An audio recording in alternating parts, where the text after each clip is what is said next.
Hello, everybody. Happy Tuesday. Welcome in. Thank you guys for joining us. If you do not know, I am Kat, the nurse flipper. I'm joined by my co-host, Sonny, Las Vegas, next to me. And below us are Amy, Tutus Attic, Las Vegas, and Gym Flipper, also known as Gil.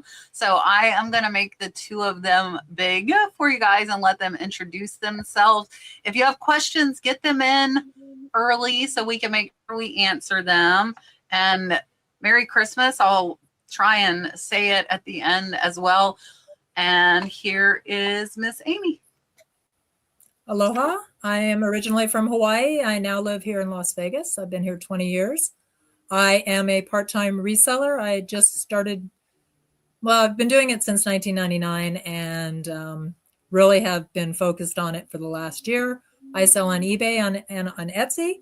And I do have a Instagram page, but I haven't really done anything on it yet. So thank you. Mahalo. Perfect. Here's Gil.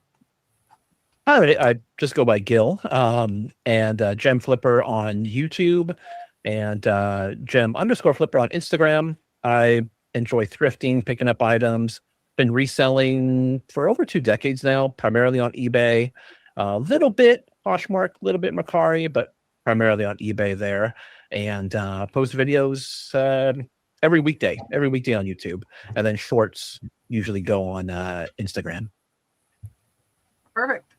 I did that for a while. I did 7 days a week for a long stretch in the beginning of my channel. And then I was like, I cannot do it anymore. But yeah, I remember those days. I used to pull what I sold and then I would show what I sold every single day and then throw out videos. That was a while ago. All right. My good friend Elena coming in with a happy Tuesday and Merry Christmas. I forgot to get Gino. I said it last week, but then I didn't remind him to make us a Christmas super chat. But Elena likes the kitty cat, so here you go.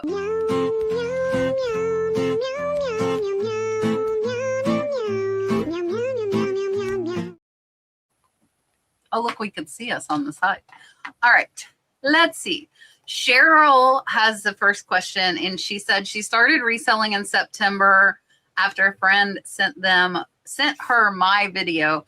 How long did you sell she's asking me, how long did you sell part-time as a nurse before knowing you can go at it full-time and be able to pay your bills? So I've been reselling since 1999. On eBay is when I started with my oldest son, and I've done it on and off for how long? 26 years. And this round, though, I've been reselling for 6 years, and I've been full-time for almost 4. So about 2 years, I was doing it part-time, but I will tell you my part-time is most people's full-time. Every spare minute that I had, including my lunches and breaks at work, were spent listing. And I would pull and ship as well. And I quit before I thought I could pay my bills. I just was over my job. I think we talked about this a little more in depth last week. I'm a firm believer, if you're not happy in your job, you should not be there, because I think that's the worst feeling in the world, to wake up and not want to go to work. And that's where I was at when I quit. And I will also say, I think it's a big mistake that a lot of people are like, oh, I'm part-time, and when I go full-time, I'm going to make double what I'm making. That's most of the time not the case, because people put in so much time part-time if they're really, really into it, that it's really not that big of an increase. I didn't see a ton of increase on my sales when I went full-time, because I was pushing so hard full-time. And you have to remember, I was a nurse working 312, so I had 4 days. I was working more on reselling than I was on nursing, even when I was part-time. I would say try to start just paying your bills from your eBay money. And once you're able to do it, I didn't have a significant savings. I didn't do it the right way. I just was over my job. I quit, but we were talking about it last week. And for me, I will do whatever it takes to not have to work for somebody again. Which, like, if I had to Uber, if I had to Spark, I don't care what the heck I had to do. I'll go set up at the flea market. I'm very, very self-motivated. So if my sales were down, like we were talking about, like live selling is another option all of us have. So for me, if my eBay sales were low, I would be live on Whatnot every day or live on Knickknacks or both if it took it. So I think how self-motivated you are probably is the biggest factor in being able to go full-time. Because if you can't make yourself do it and you're not very, very determined, it's going to be hard because nobody's telling you what to do. And yeah, so we can go around too if you guys want to say, like, yeah, how long you did it, and if you are full-time, how long you've been full-time, and any kind of words of advice for somebody when to take that jump. So Amy, how long have you, or are you full-time? I'm not full-time. I'm full-time at my job down on the Strip. I work for one of the major hotels on the Strip, but I'm a part-time reseller. You know, when I retire, this is what I'm going to do. I'm going to resell. I really love thrifting. I like reselling. I like connecting with people. Years ago, I used to do craft fairs, so I'm also very artistic. So it's my goal. What would it take just like for you to go full-time? Like now, what would it take for you to do that? It would have to pay bills and make enough money. For how long though? Like how long would you want to see it paying your bills before you would feel comfortable? Not obviously that's not your plan, but if you were to, how long would you want to see it before you would do it?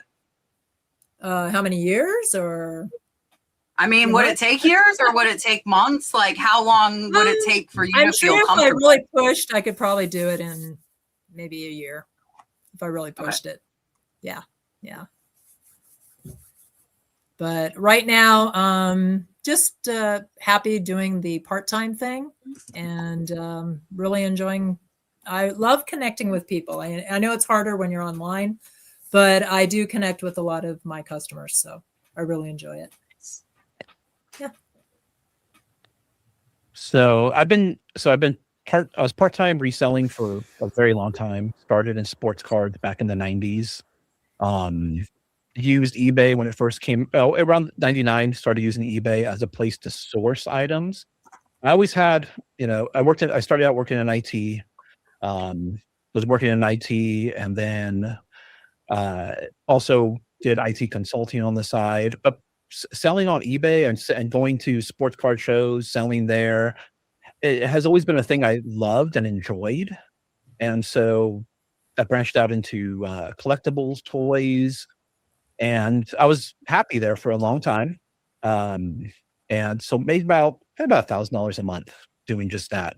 I would look for large collections. I really didn't want to spend too much time searching for items. So I would, when Craigslist was viable, I would just search for large collections, buy them out. Also, because I worked in IT, I would, look for computer parts and everything, buy big lots, and then slowly sell it off on eBay. I had my regular job, which was great. Ended up getting into healthcare and for the benefits. Still continued IT consulting, continued reselling on the side. And then it wasn't until the pandemic when I really decided to, basically politics at the hospital would really forced me to just phase it out. And I just went on call and I slowly dropped one day, dropped 2 days, 3 days. And then I really just stepped up reselling. Started out because I have lots of collectibles, I collected a lot of things, that I think that really, and my wife saw was like, I was selling a lot of my, Star Wars action figures, stuff like that, a lot of collectibles I had. And so she said, you might as well just do this full time if you're unhappy with what you're doing. And I said, okay. And so right now I'm just down to 1 day a week at the hospital. Come next year, so far in January, I'm only scheduled to be there 1 day.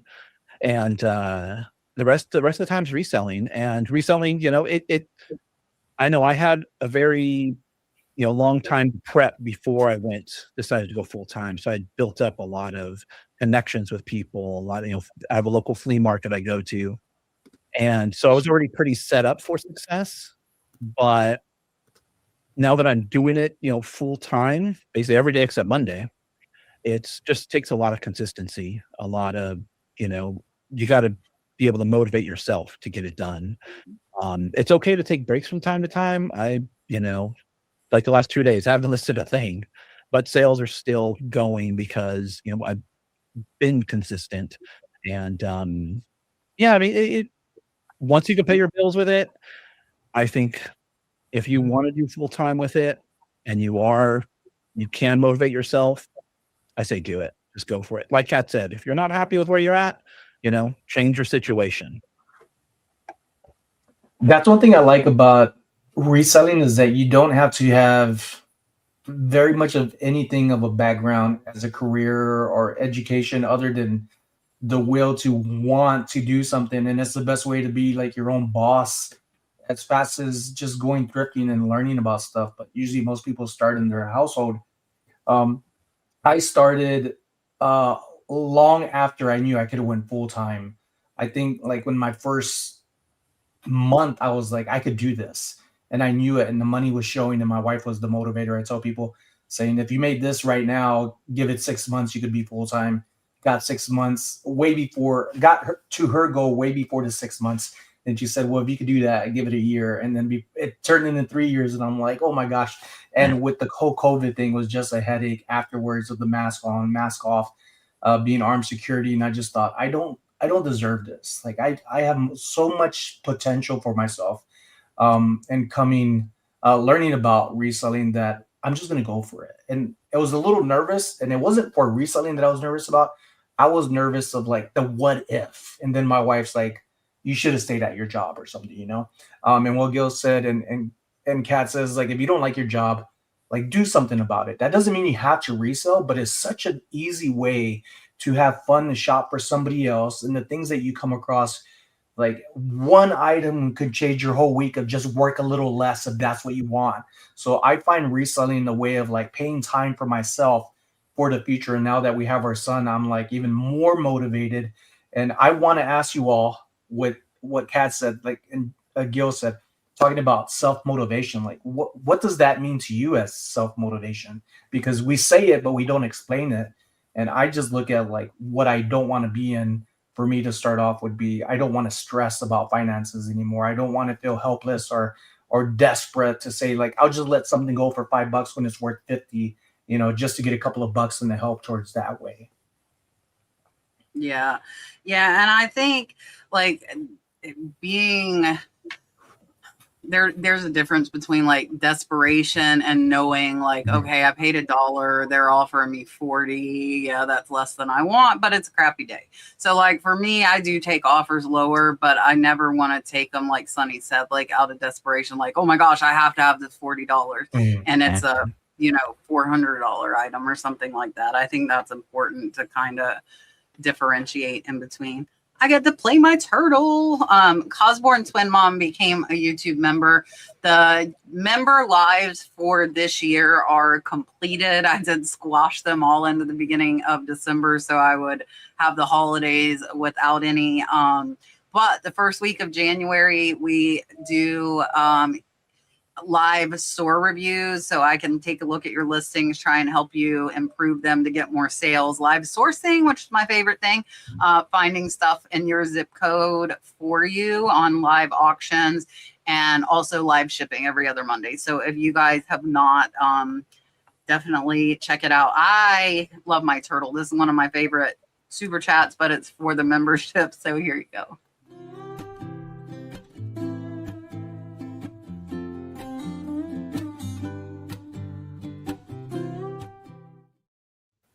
That is you. Yay. So yeah, I'll post sometime next week the schedule for January.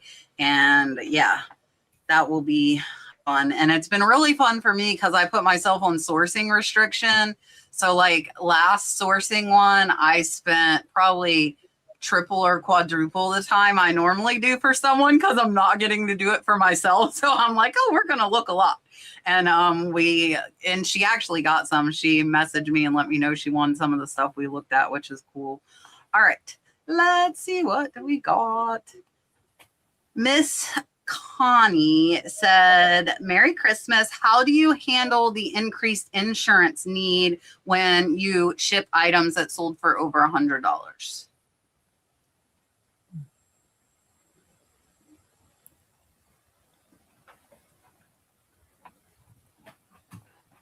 Amy, that's you. Oh, sorry. First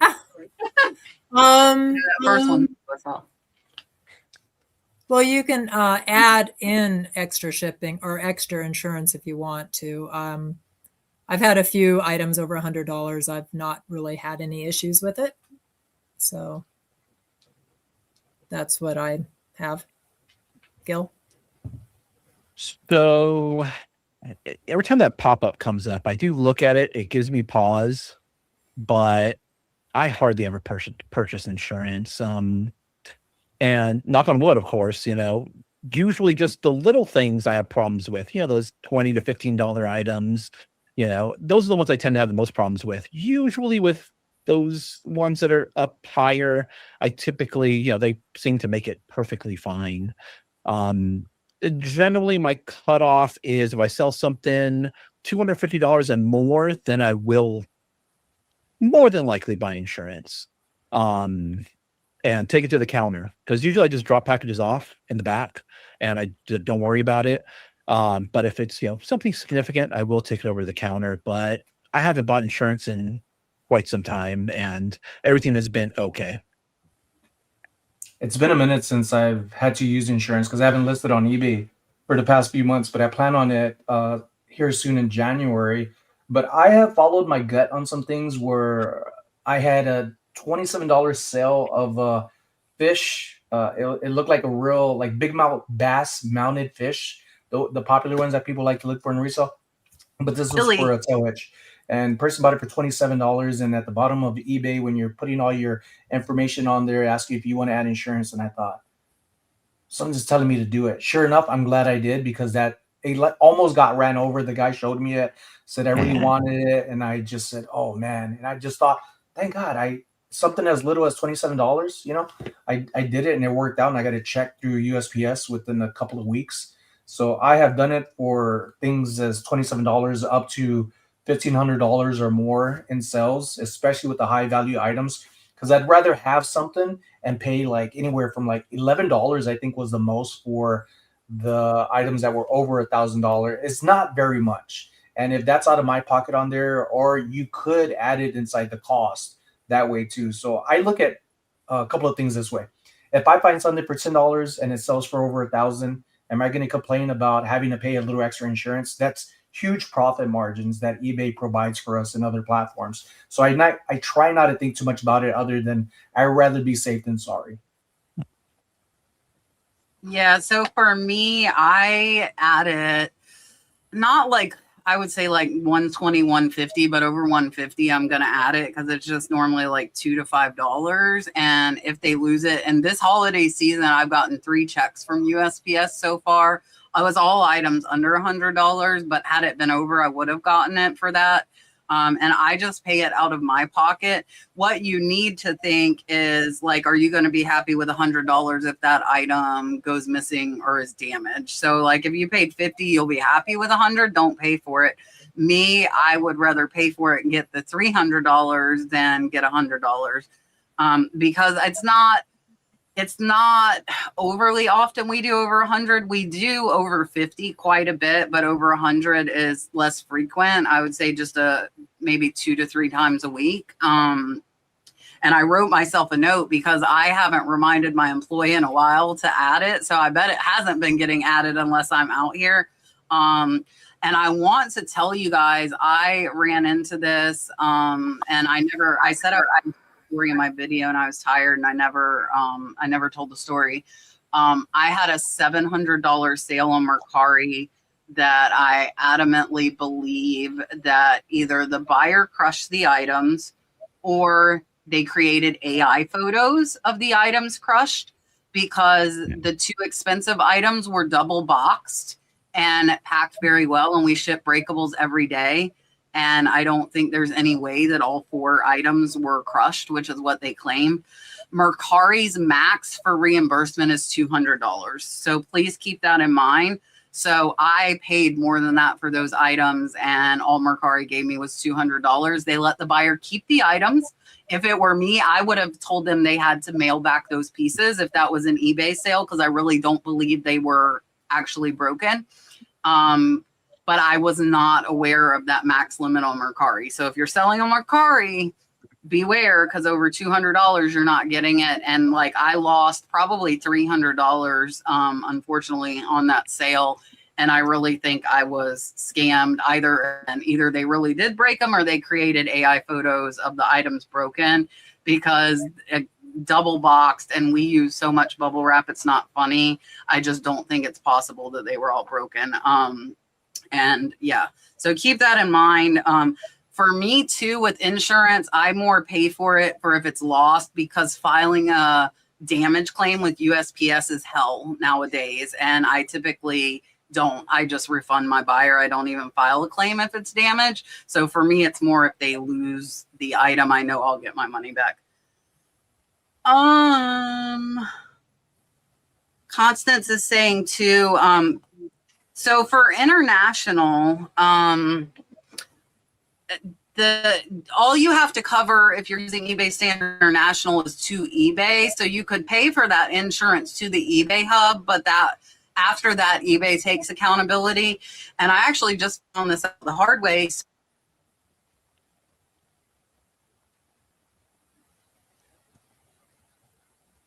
Did I go out for a minute because you guys were speaking? About 5 seconds. Found out the hard way. I found out the hard way that Etsy, it's not a bad thing to find out. Etsy also uses like their own international shipping program, and Etsy also covers the sale after it reaches their hub. So we had some ornaments that were just broken. They were $200 ornaments, and Etsy refunded the buyer and I kept my payment. So I was very happy with how Etsy handled that. So their international shipping program is the same way eBay's is, where they'll take responsibility after it gets to the hub. So that was nice to find out as well. All right. I have not heard this in forever. I know probably like 2 or 3 years ago, this was really big. People doing box in a bag, and why not send the box alone? So if you use pirate ship, if you do poly mailers, they figure it by cubic inches, and it is cheaper to put it in a poly bag than it is to mail the box, because you're doing like 18 by 12 by 1. But that technically should not be done. That's kind of trying to skirt the system. I haven't heard of people doing that in a long, long time. So is that coming back around maybe? Have I not heard about it? I haven't heard it in years, but people were doing it for a while, but I haven't heard. But that's why, because they're trying to get around cubic, and poly bags cost less to ship on pirate ship than boxes too. All right, let's see.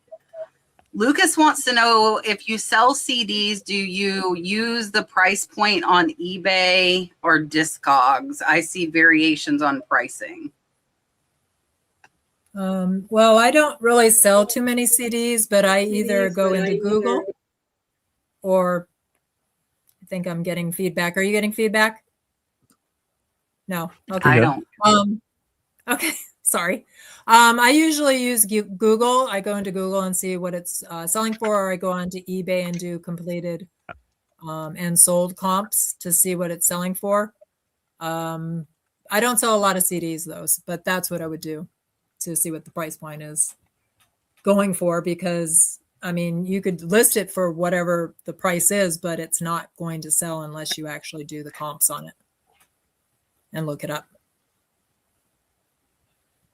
Yeah, I'm not familiar with Discogs, but I use eBay primarily. When I do sell, CDs, I'll just look on the eBay. Sometimes, like right now, I'm building a country music, rebuilding my country music collection, because I don't want to look for my CDs right now because I don't know where they're at. So I've been actively buying CDs and putting them on, downloading them, putting them on my server, and then I'm going to sell them and just recoup some cost back. But I'll probably just relist them for like $3 each. I'm not really going to worry too much on the price point there, but I pretty much use eBay for comping. I haven't sold CDs in forever, but it usually comes down to the same thing. Looking, Google Lens probably be a CD. Just trying to be easy on the fly when I'm outsourcing rather than sitting down and typing in every little thing. Um, Looking at the sales on eBay, and then sometimes I see what Etsy has. I find a lot of things if you sell things on Etsy with CDs, but I like to do comparisons. Even if that takes a little longer, I do try to make time convenient for myself. But I would say eBay, and especially with the ground advantage right now, that's a huge plus. It wouldn't be media or CDs are media, right? I believe so. Yeah. Yeah, CDs are Yeah, media. they Yep. are media. But it's going out in Um, January, I think. I think media is changing. I don't know. It was weird. I had stuff in like a random category and it put everything in media. Luckily, I caught it and changed it all to ground advantage. I don't know why eBay like changed it all to media. I say you should comp where you're selling. So if you're selling on Etsy, you should be checking Etsy. If you're selling on eBay, you should check on eBay, and you should check sold comps, not listed comps. And make sure you pay attention to shipping, because a lot of the media sellers do free shipping. So if you don't take that into account, lower your price for that. I never really did CDs, but I did a lot of DVDs, and I got really tired of comping. I just made everything $9.99 free shipping. I was like, okay, I don't care what it is. I just got tired of doing it. I did the same thing with Beanie Babies, and I actually sold all of them. I did $9.99 free shipping, but because I had paid like a quarter or 50 cents, I'm like, I'm not comping a single another one. They're all $9.99 free shipping, and that is what I did. So I would say just check wherever you're selling, because that's what really matters. I do not believe the year is almost over either, and I don't believe it's already almost. I was like, shoot, tomorrow's Christmas Eve, and I volunteered to cook for everybody. So I'll be cooking all day tomorrow. So I'm trying to wrap today. I've been wrapping almost all day today, and then I'll be doing it again in the morning. So what is the easiest thing to list and pack to start them off, is their question, like for a new seller? I would say jewelry. I've been mentoring my sister. She lives in California, and she goes down to the antique stores and buys, a bag of jewelry or a jar of jewelry. And she really is enjoying selling jewelry, and it is way easier. It doesn't take up a lot of room. It's super easy to organize. So I would highly recommend that you start off selling jewelry. And super easy to pack. For me, the easiest thing to pack are pretty much anything that'll survive a trip in a poly bag. Anything small. I sell a lot of computer mice, and those things are really quick. I wrap them in a little bit of bubble wrap, and I just throw in a poly bag and send them on their way. Game controllers, Xbox. I just sent out an Xbox 360 controller, and that just wrap it in a little bit of bubble wrap, put in a poly bag. Those are for me. Those are the quickest and easy things to send off. I started out with apparel, and I tend to go to that because it doesn't break. And to add on with what Gil said, or segue with that, is you put in a poly bag and it's on its way. All of these things do consist of several things of details and things like that, but I like apparel for that reason, not breaking. Yeah, and I would say that's a loaded question, because it depends on what you can find. Like if you can find good apparel, or you can find good jewelry, or you can find meese. It depends on what you can find, or if you're comfortable online sourcing. Jewelry is plentiful in online sourcing. There's a little bit of a learning curve, though, if you're not super familiar with like all the different gemstones, all the metals. Keywords with jewelry can be difficult, but jewelry is my favorite thing to sell, hands down. And I would say like easy to pack is, like Sonny said, clothes. I love vintage linens, but they tend to take a long time to sell. So they're easy to list, they're easy to ship, but they might sit there for a year. So, and as a new seller, that can be very, very discouraging. With the jewelry, just a note on that, I would say your branded named pieces are going to sell better. and maybe lot up the unnamed pieces unless they're spectacular. If they're spectacular, then list them by themselves. But whatever you like, and I don't think you really need to be scared of fragile items if that's what you like and what you can find. Like if you like, the Pennsylvania people have a treasure trove of glass. Like they have amazing art glass. South Florida, same thing. Like Sam and Adam Jolie Flips find so much amazing glass. I'm like super jealous, and it's only a 5-hour drive for me, but 5 hours is a big drive for me.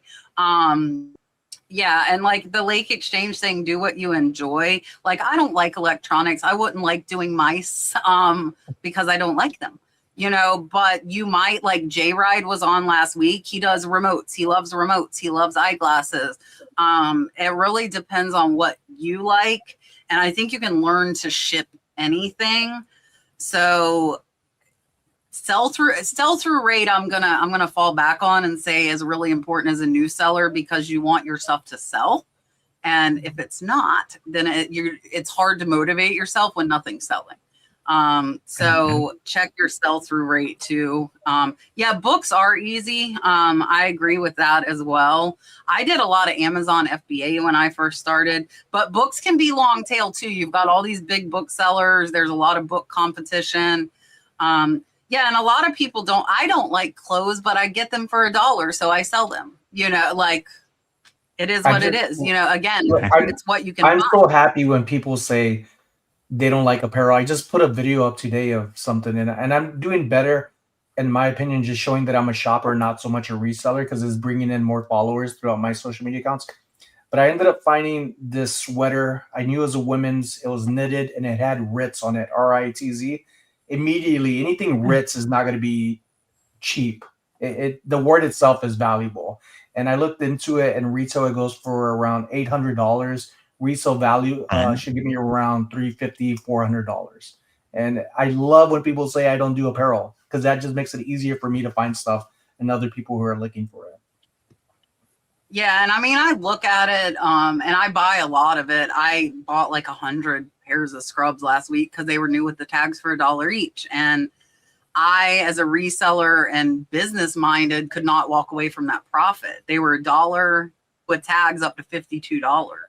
Like, I feel like anybody passing that, no matter what you sell, like that's like a no brainer to me. They're, you know, brand new for $1. And so a lot of the stuff I sell, I don't necessarily like to sell, but I do make sure I sell the stuff I do like. Like I love Native American, both jewelry and collectibles and art. I do a lot of that. And that's a lot of my longer tail items. So you got to find something that sells fast, whether you like it or not. Mm-hmm. And then you could mix in some of what you actually like that might be okay to sit here. I just sold a big Acoma pottery vase that was here 2.5 years, and I miss it. It was on my display shelf. I miss it. But it sold for $300. But it took 3 years. So, I mean, and like your space too has a lot to do with that. I have a ton of space and not everybody does. So be careful. But like Amy said, jewelry, as far as space, is definitely an easy one to be able to do, to source, to find. Like if you can't find jewelry, something's wrong, because there is so, like, I could get unlimited sterling and gold jewelry all day long. And I have. That's why I'm on restriction. I don't even look. And this is the second week I haven't looked at my favorite auction. It ends every Tuesday. I've skipped a lot of auctions just because we have so much inventory right now. I do not need it. I even have a ton for whatnot. And so until I get that stuff moved, I put myself on restriction. Miss Julie wants to know, what was your most exciting holiday themed item you sourced or sold this season? So last year, Walmart was doing like 80% off all their Christmas stuff, and I bought a bunch of Snoop Dogg stuff, and had a few people buy those for what is it? The Christmas gifts, the white elephant gifts.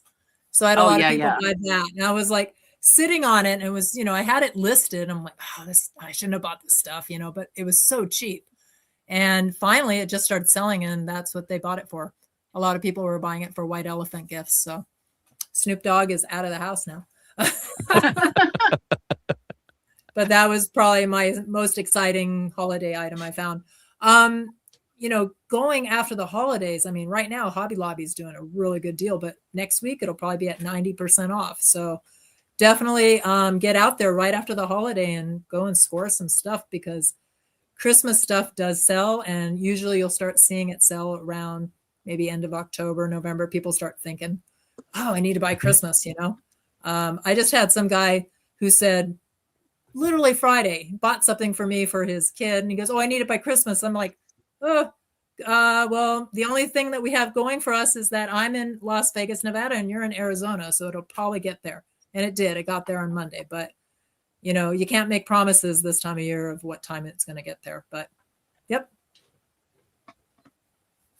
So this season actually just happened. It just happened I think 2 weeks ago. We're at Goodwill. And me and my wife, we kind of have a routine, and so on the weekends we go out. Because I go out during the week, and so she goes out during the weekends with me.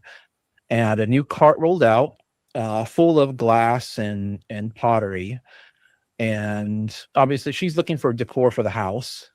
And then I see Santa Claus mugs. And I said, if she showed me the mug, she showed me what she got. She's like, look at it, don't you think this is great? And I said, well, pick up that mug right there. And there were 5 of them, and there was a picture, and it turned out to be the Winking Santa, not Howard Holt, but it was Napco. And they've gone for as high as 200, 250. I ended up just taking an offer because they were I think $2.50 a mug, and then $4 for the pitcher. And I took an offer for $140 just to get them moved before right before Christmas, and I shipped them out. I was like, all right, that's cool. Somebody got a great deal, and I just had like an amazing find. I'm like, pick up that mug, get the mug that's right there. I'm staring at her, his little ledge at the Goodwill, and I'm on top of the ledge, and she's down there with the stuff, and then she shows me. I'm like, get it, pick it up. And so we just snagged all those. One of our best actual finds was about 3 years ago, though.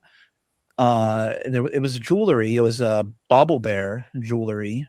We found it 2 weeks before Christmas. A giant bag. It was a huge bag. There were, I think, over 100 pieces in there, brand new, all Disney themed. And I ended up selling like 75% of that bag. We bought it for $50. I sold 75% of that bag that second week before Christmas and unloaded it. And that was probably one of the more amazing ones, though. A couple of months ago, I shared the story last week, but there's more to it now. Found a couple of months ago at a yard sale, things inside some dressers. Everybody's looking on the table. I look on the side, see a glass shelf. I see ornaments. I love figurines, especially small ones. And I asked the lady, I was like, is this stuff for sale too? And she said, yeah, all this stuff inside here too. Ended up being over 250 something Disney characters, along with 50 plus vintage Looney Tune Christmas ornaments. Got it for $90, made over $2,000, I think $3,000 altogether, because I finally finished selling some of them. And I went to the flea market here in Las Vegas, and one of the vendors there was saying like, oh, I really need to bring out these ornaments. And I said, there's no freaking way this is going to be the same thing. So I said, what kind of ornaments? He said, oh, they're like old Disney stuff that my wife has. They are almost the same that I found, just more and all in the box. Vintage Disney first editions, presidential editions, Grolier. And I'm looking at some of these online, and they're selling for $40 or more. So I didn't pay the $90 like I paid for the almost 400 ornaments, but I paid $120 for them, knowing that they go anywhere from 10, 15 up to 40 and more dollars for them. And that guy said he has more, so he's going to reach back out. So I'm excited. That's like my biggest find, and it's like a repeat find again. And I don't know if I'm going to list it now that it's already here, or just wait to the end of next year and do it how I did the sales on whatnot. So we'll see. But it's a huge score. Yeah, I still have a ton of ornaments too. I did one ornament sale. I didn't end up finishing it. I'll probably do it right after Christmas. I think a lot of people think of that when they're putting their trees away, their replacement ornaments too. So we sell a lot of them after Christmas and in January as well. For me, we sold, it was like a carousel with moving like little carts, I would say, like little cabins. I got it at a garage sale for like $20 and it sold for I think like 160. It was a vintage like Mr. Christmas one, and it was like buried under blankets at this yard sale outside in a barn. And I just happened to like move the blankets, and they hadn't even priced it. I don't think they knew it was there, and they're like, oh, $20. I'm like, okay. So that I think was probably my funnest one. I think for Christmas presents though, the best thing I sold was all my Simpsons stuff. I think I have one Simpsons item left. I bought a bunch of new, some of them were holiday Simpsons, but some of them weren't. And they sold so fast. It was not funny at all. All right. Miss Linda wants to know, what changes do you plan on making on eBay and other reselling platforms in 2026? All right. Well, I'm planning on using List Perfectly. Is that what you are? You should get the free month. I know, I've got to. But that's what I'm planning on doing this year, is going across to different platforms. I'm already on Etsy. I sell vintage on Etsy. I've been doing that since 2014, I believe. And I've been getting help from my daughter now. I went out and bought a second phone so that we could take pictures. Yeah, I'm really committed to growing my business. Pretty much my days off, that's what I'm doing. And when I get home after work, I'm listing and changing. I sometimes change my listings and stuff, but just trying to make it better and get it there. So that's my goal. I just want to do better, pay off some bills, and go for my goal. And hopefully 5 years, that's when I want to retire and do this full time. Nice. So, yeah. So for 2026, I've talked about this on my channel, is I want to, I pretty much sell a little bit of everything. I specialize in computer parts, I specialize in toys. But, when I got access to the eBay quality report, I was ranked like within the top 1% for purses, women's handbags. And I'm like, women's handbags, really? I mean, I know I pick them up. they do sell often, but I didn't think I would be, that good. I didn't think I was like, oh, okay, they sell. And so my goal coming up in 2026 is to try to get, I don't know if I can achieve the top spot in that, it'd be the top seller, but at least get a lot better in that. I've already been working towards that. I've already, I was like 250 something out of 250,000. And, since I originally set that goal, I've already jumped 50 spots. So I'm like, I'm just going to shoot for being one of the top, women's handbag sellers. And one thing that helped me with that is, I grew up with 4 sisters. So I do know what to look for, and I do know what to pick up. It's just not something that I was like, women's handbags. Okay. I mean, all right, I'll shoot for women's handbags. That's going to be a good target for me, is to try to be the top seller in 2026 in that category. I want to roll with Gil on that and then give my answer to this. So when my wife and I met and started going to the mall in Hawaii, her and her mom would always go into Macy's and they would see the purses and they would say something like, oh, look at this Dooney and Burke. So in my head, all I knew was Dooney and Burke. And then the next time we go somewhere and it may not have been in the mall, but I see a Dooney and Burke, right? You see the emblem, the DB, and I'm like, ooh, look at Dooney and Burke. And my mother-in-law says, not that one. So I'm like, what do you mean not that one? It's Dooney Burke. She said, no, that's like the low tier. You want the high tier one. And a few years later, when I started getting into reselling, I thought I didn't know anything. And I started looking around at thrift stores, and soon enough, I'm like, ooh, that's LL Bean. This is pebbled leather. And I'm there just being mind blown by myself. Like, where the hell did I come up with like pebbled leather, And I'm like, I know stuff. And it was like self like a motivator, self-motivation. Man. But for me, it's not so much on what platforms I want to sell on. It's what can I turn around as fast as possible to not take up space. like I've been having for myself. So I'm not gonna just depend on eBay. I'm gonna look at what best platforms work for me and help save time to, again, give me the time that I need for my family and I, and it'd be a good balance and not something that takes away from my family and just focus on reselling. So it's always like a yin and yang. So I am just looking to ramp up things, and the only change I look at that I will be making that I haven't done yet is to get into storage units. Yeah, and I said storage units last year, and then I did 2 house clean outs and realized I don't have the manpower or the time to deal with that amount of stuff, because it's still sitting in the barn like 6 months later now, I think, and I haven't touched it, and I bet half of it, if it can mildew, is mildewed, so now I'll have to dump it. So that was my test, and obviously I failed. I have not overly thought hard on changes, but I plan on doing that next week. I've been like, go, go, go, go, go.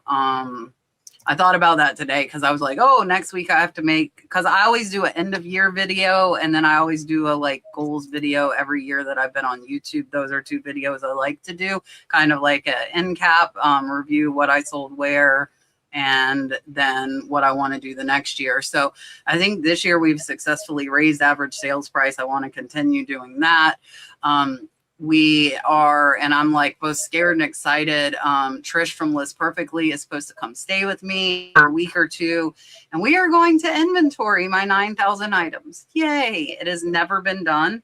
I expect we will find hundreds of items that are not listed anymore. I expect we're going to find items that sold that we couldn't find, that we had to cancel orders. And we're going to individually SKU everything. So not necessarily platform related, but I want to get more organized. And as I'm going through the inventory, I'm probably going to pull a lot of items, which I've always been kind of against, because I do have the space to store them. But I think at this point, I would feel better having less items in my store. I want to have a smaller store, not a bigger one. So like those $3, $5 items that have been here years, I'm going to just pull them when I'm doing inventory. I'll donate them. I'll have the space and just be, if I think they might sell on Whatnot, I'm going to have a Whatnot pile. If I don't think, like, I'm not going to try and, squeeze money out of a rock. If I don't think it will, I'm going to just donate it. And yeah, so I think mine is to have less stuff and make more money. And jewelry is something that allows us to do that. Doesn't take up a ton of space and can be a ton of profit, which is beautiful. So I think that's my main thing, is organization and kind of being more efficient on all of the platforms and in my business, and just more organized overall, which I'm not naturally organized. So this is not going to be an easy task for me. But yeah, that's a big thing for me. Constance was saying that eBay prompts her to add more. And see, eBay never prompts me to add more. I mean, it has the option on everything, but it doesn't prompt me. Says she uses Ground Advantage when it's, she doesn't find the option when listing. It's not there when listing. I think it was Sonny that said, like, you can put that into your shipping price. You could do like a $3 handling fee. That's about how much the insurance would be on like a $200 item. So you could do a handling fee to cover for it, but eBay doesn't give you an option to like charge the buyer for insurance. You would have to build it in another way, either in the price or in the handling fee on your shipping. Me, I always pay for it because typically those higher dollar items, I have enough profit. I'm okay paying $3 or $4 or whatever it is for the insurance. So there, she was saying what mechanism allows me to add. There, just the handling fee would be your only one. Red by Design, I am so sorry. She sent us a $4.99 super chat and said, how well does vintage do on Depop? I sell on eBay, Etsy, Mercari, and Posh. Does it have to be vintage fashion? Well, I don't sell on Depop, so I'll pass it on to Gil. Yeah, I'm sorry. I won't be able to help you. I don't sell on Depop. It's been years since I've sold on Depop. I'm trying to sell on Depop, not very successfully. I listed, I want to say like 300 items. I was pretty steady about putting clothing and jewelry. So Depop has jewelry too, for those of you that don't know. And I think I've made 3 sales on Depop in over a month. So I have quit putting stuff on Depop. I might randomly throw some stuff up there, but like every time I listed something, it would show me like items similar to yours that have sold, and they were all priced ridiculously, stupidly low. Like I would source them for that price. And so I don't know if my price point is too high for Depop buyers. That's kind of what I'm thinking. Like I was seeing sterling stuff for like 10, 15 bucks, and I'm not doing, like I said, I would pay that. I actually bought a rain spooner off Depop to resell because so I saw stuff priced way too low on Depop, I guess is my point. I don't know if anybody in the chat is successful on Depop. I have not found success on Depop. So if anybody figures it out besides pricing my items way lower than they should be, let me know. And I said in the chat I was going to do my swimming with the gators, because she said I should do me swimming with the monkeys, because we have Silver Springs here and they filmed a movie and they let monkeys go. Okay, so now we have monkeys. They live in the wild. They just kept repopulating, and there are videos of the monkeys swim across the river just randomly. They're not nice, friendly monkeys. They're wild monkeys. But so I said I would play my swimming with the gators. So here you go.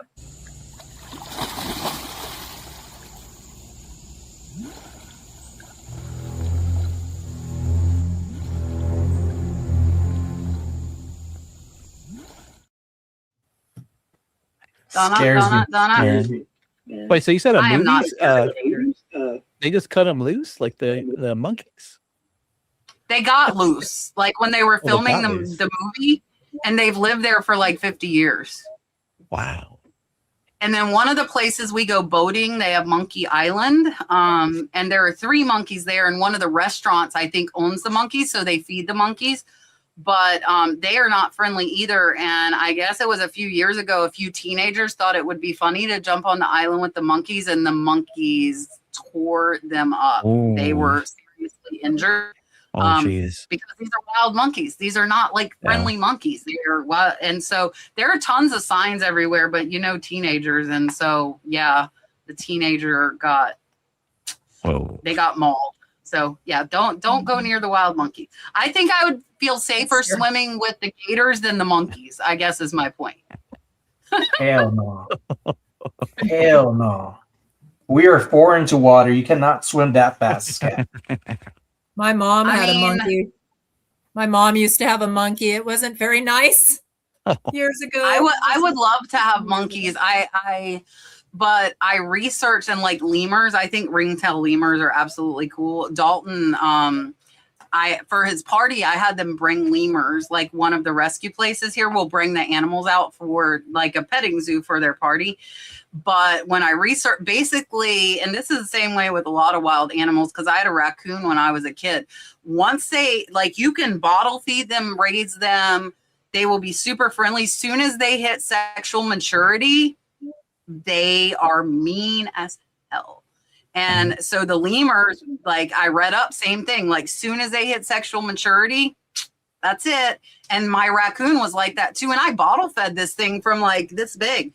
And soon as like it got of age, it was not very nice anymore. So they're wild animals. So, yeah, all right. Miss Julie sent a $5 super chat and said, which cross-listing strategy works best? Create the listing and list perfectly or Vendoo first if you're using one of those 2 companies. Sell similar in eBay, then upload the list perfectly or Vendoo, or use an AI lister. So if you do any of those, or if you have any thoughts on it, let us know. I'm not doing cross listing yet, but the one part on the AI lister, I'm not. AI, I don't think is quite there yet. Everything just sounds so unnatural when you use AI. So for me, I would not probably use the AI when I do list perfectly, but that will be next year. So, all right, Gil. So for me, I have used Vendu, and my preference is to go from eBay, create the listing in eBay first. However you wish to create it, if you create it normally, or if you create it through AI, and then go putting those into Vendu, and then from Vendu going out to Poshmark and Mercari, where I do sell little bit, primarily eBay though. But that would be the order I would go in, or have gone in. When I was cross-listing on List Perfectly, I learned really fast to only do around 15, maybe even 10 to 15 listings, because I just started tagging everything, thinking I want to get all of this done, and I saw all these little windows pop up, and it just felt like it was never going to end. So for me, it became mentally overwhelming. So I made sure to do little batches at a time, and that helped things for me feel like it was flowing pretty good. So the cool thing that I don't know when they started it, Sonny, I think more recently, List Perfectly now. So even if you say you select 20 items that you want to cross post, it'll only open 5 tabs at a time. So it'll never open more than 5. And then when you finish one, it'll open another one. Yeah. And I absolutely love that. Tyler's been cross posting to Whatnot for me. So he'll select 50 of them, but it just opens 5, and then you do one, it opens a new one. And once it stops opening new ones, you're done. So it's nice because it doesn't, you don't have 50 million tabs like it used to be. It didn't used to be like that. So for me, I've been cross posting a little over 4 years now, all with List Perfectly. And I was so adamant about I like Sell Similar. We created all of our listings from Sell Similar. That is how we did it on eBay.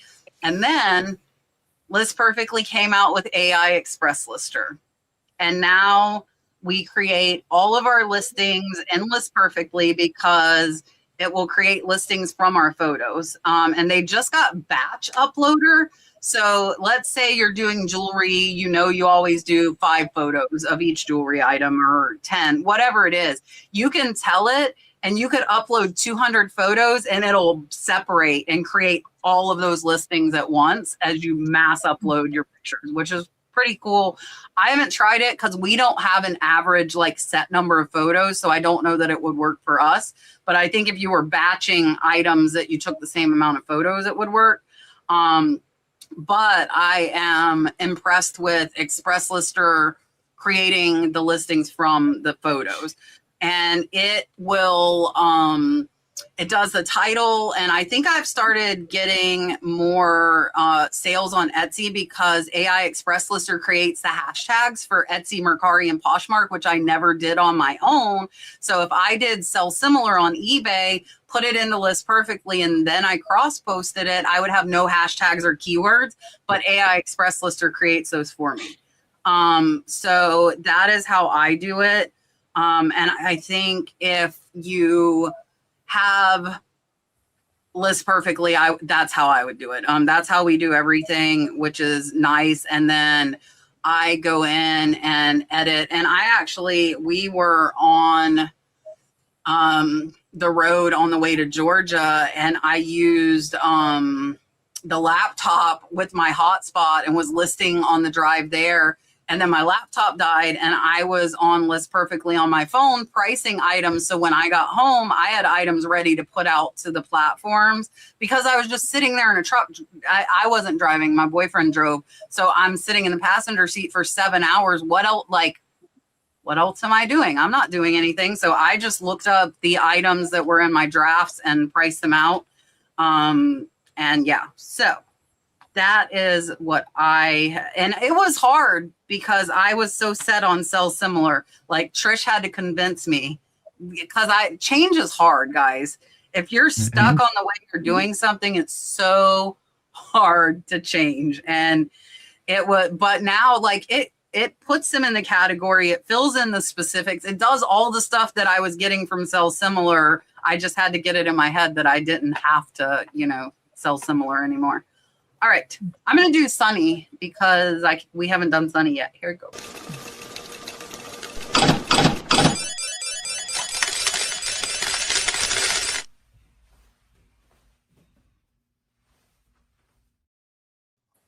My favorite thing is the swirl, like that goes with your hair at the end.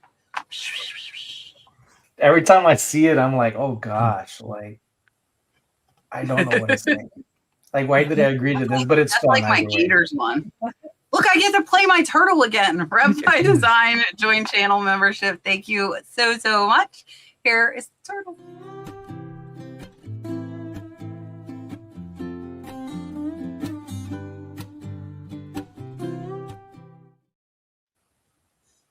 Another thing too, and I always forget to say it for the channel membership, when you join, you have access to the last 5 years of my channel membership videos. So you could go watch the sourcing videos if you do that one. You can go watch the store reviews for the last 48 to 60 months. I think it's 60.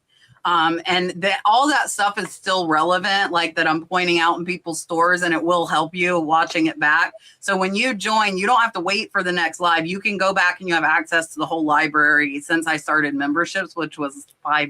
Somebody said they've been a member 5 years. So I believe it's over 5 years. And I've been doing the live shipping, live sourcing, live store reviews the whole 5 years. So you have access to all of those too. All right. Casborn 5 Twin Mom says, I'm confused about eBay fees. I've only sold 15 things.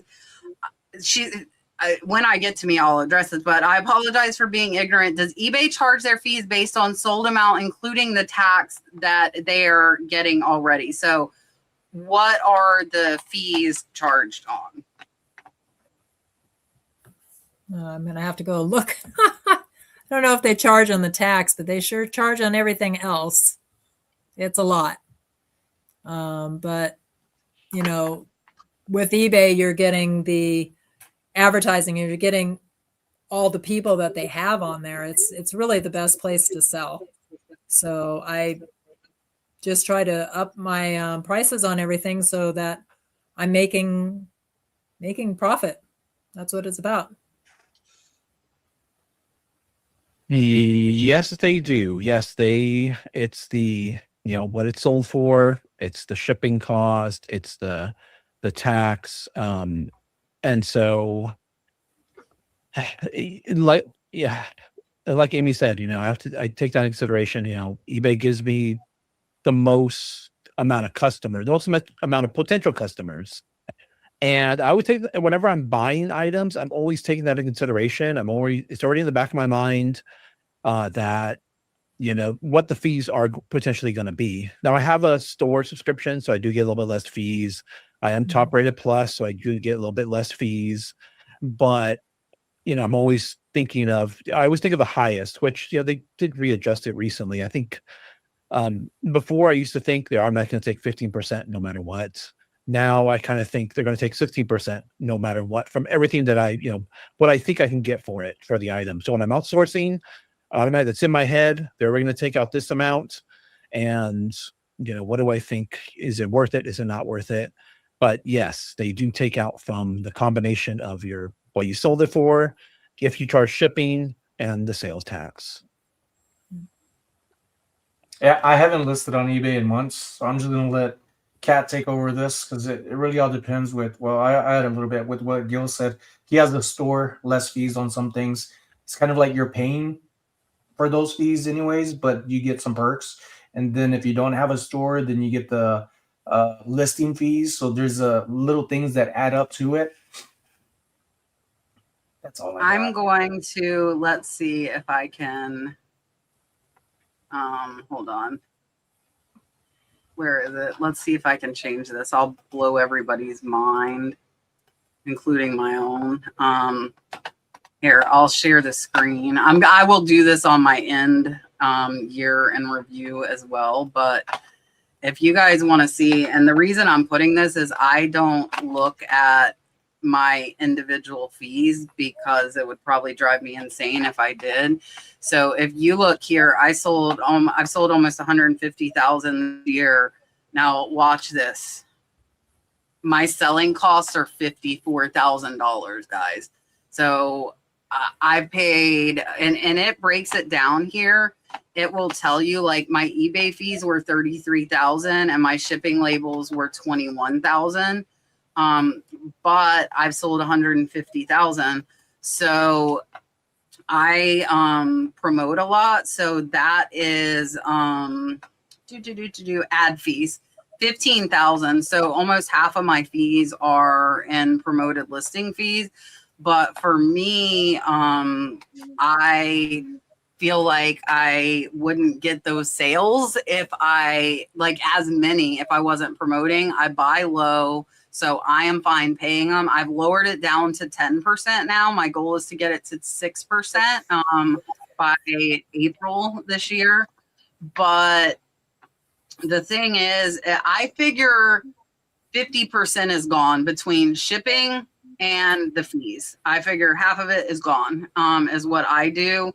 And it's pretty darn close after you figure in the cost of goods. Like there it was a third, so 33% between fees and shipping labels. So then if you add in another 10%, which is where I average my buy, that's 43%, and I'm pretty close to half.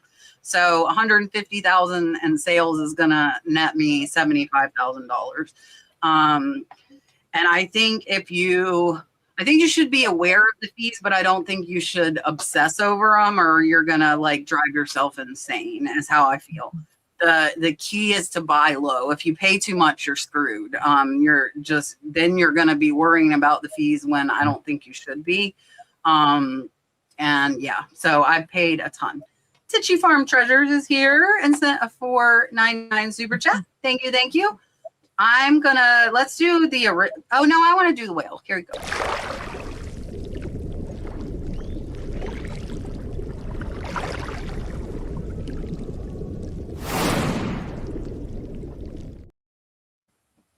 Dun, dun, dun, dun.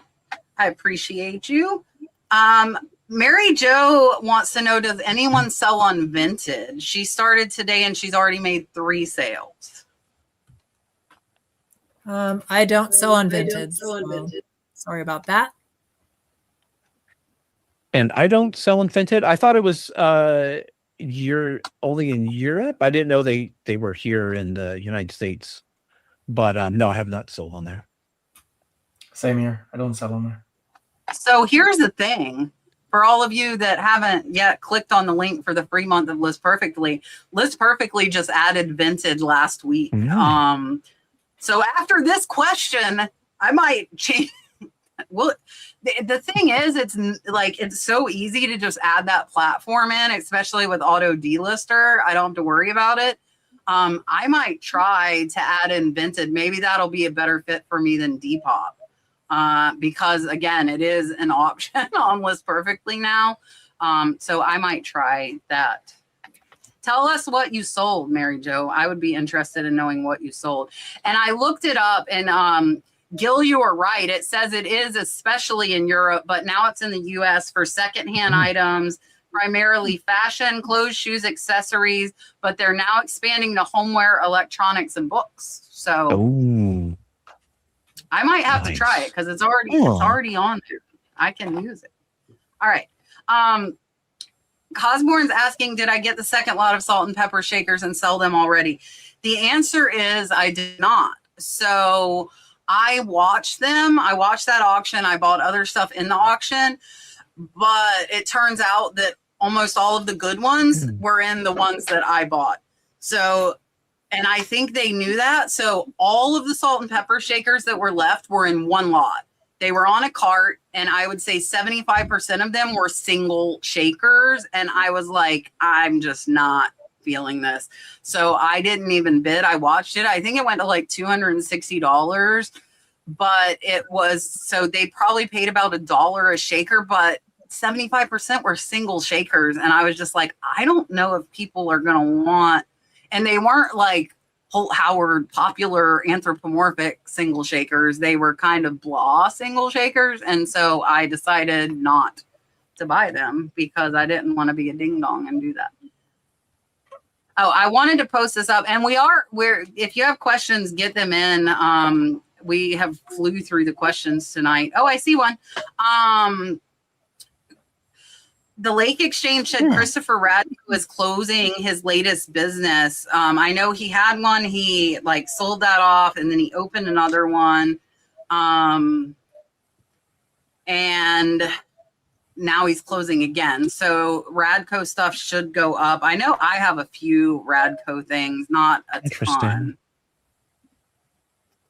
All right. To add to that, DJI, the camera company, is now they're, as far as we know, the drones are banned as of today.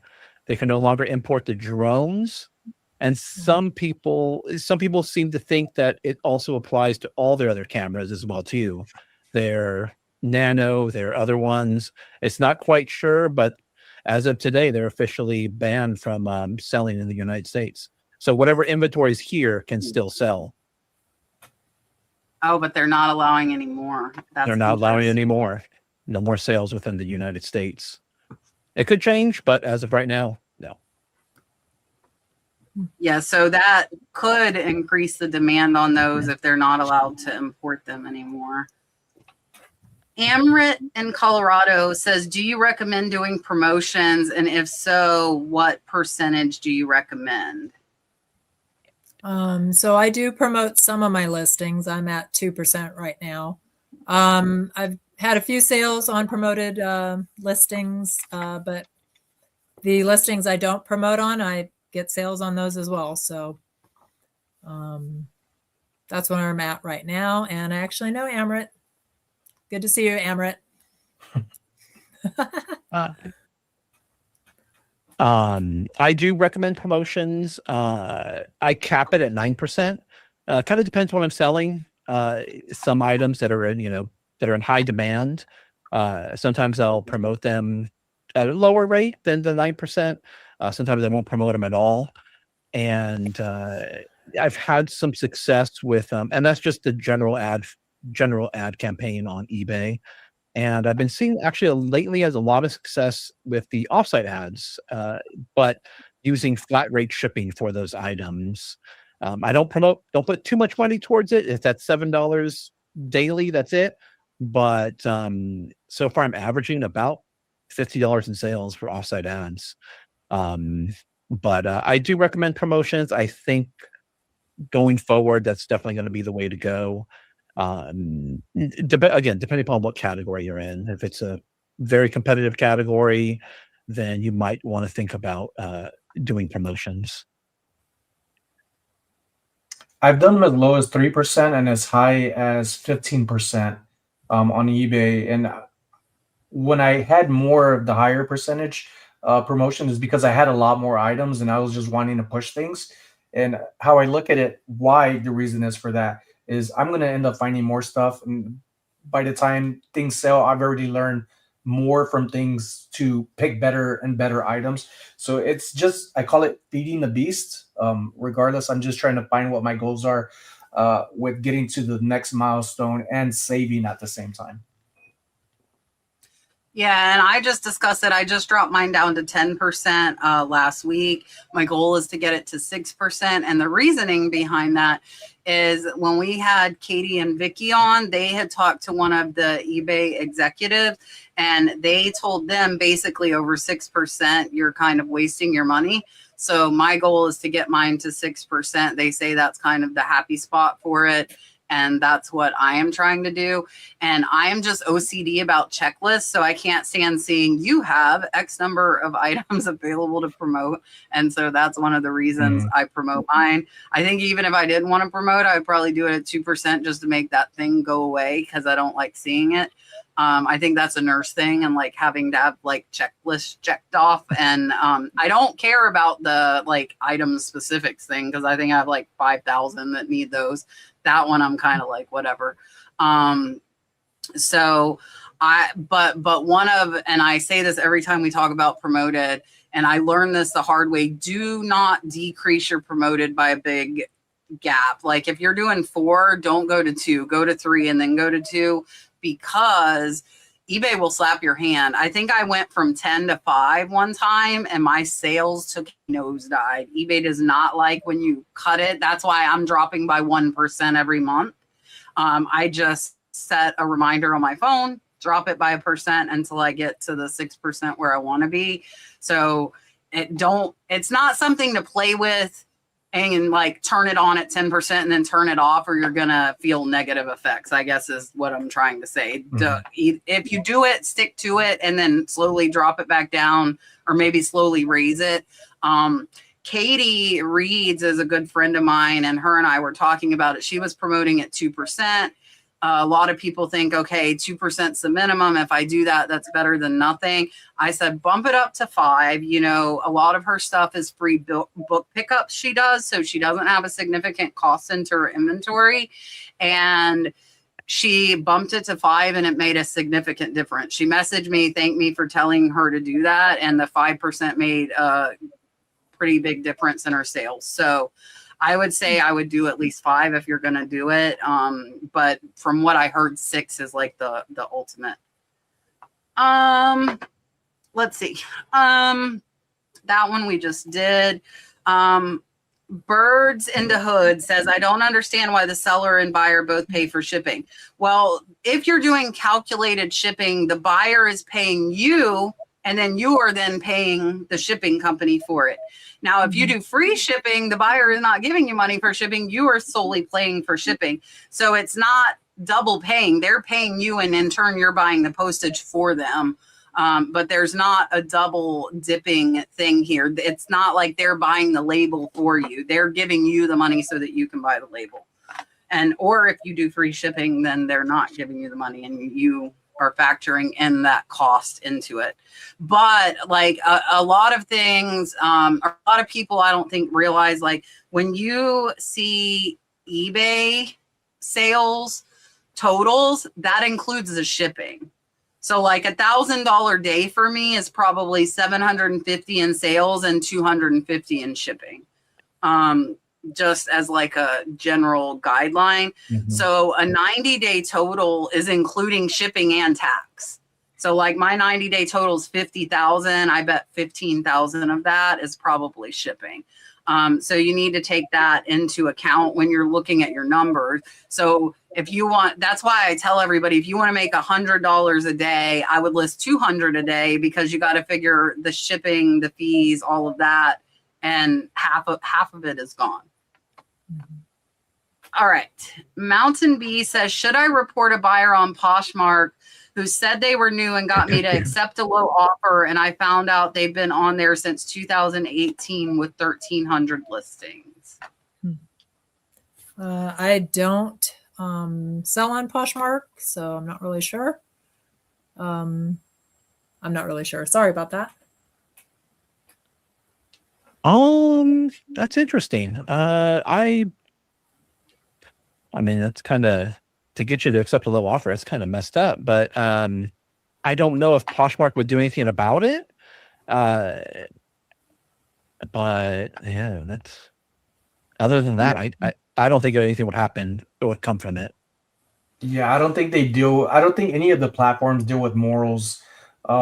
And a sell is a sell, and they're gonna say you should have looked more into it or something. There's no policies for it, just like eBay says that there's seller policies, when really they just read you what they can do and still go back to their bank and say, I don't like this and I want my money. And usually they get their bank to do what eBay doesn't. So you could block them or not deal with them again. But unfortunately, I honestly think they will not do anything about it.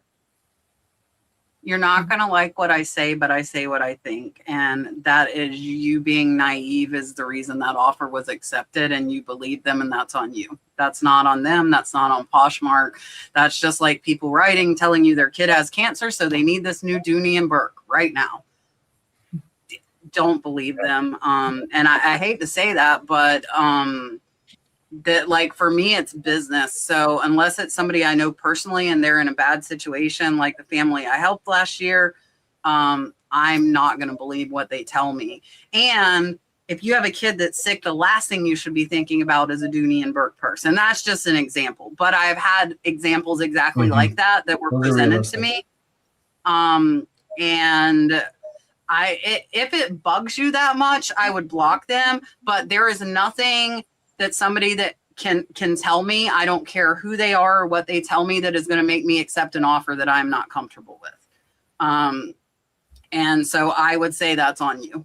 And you have to treat this as a business. And like for me, when people send me those messages and like, wow, I respond to them. I understand, but I am a single income family. I'm providing for my children, and I use this to make money to pay my bills. So I am in exactly the same situation. So, you know, you want to feel bad for me, then pay the full price, you know, stop asking me to give you a discount.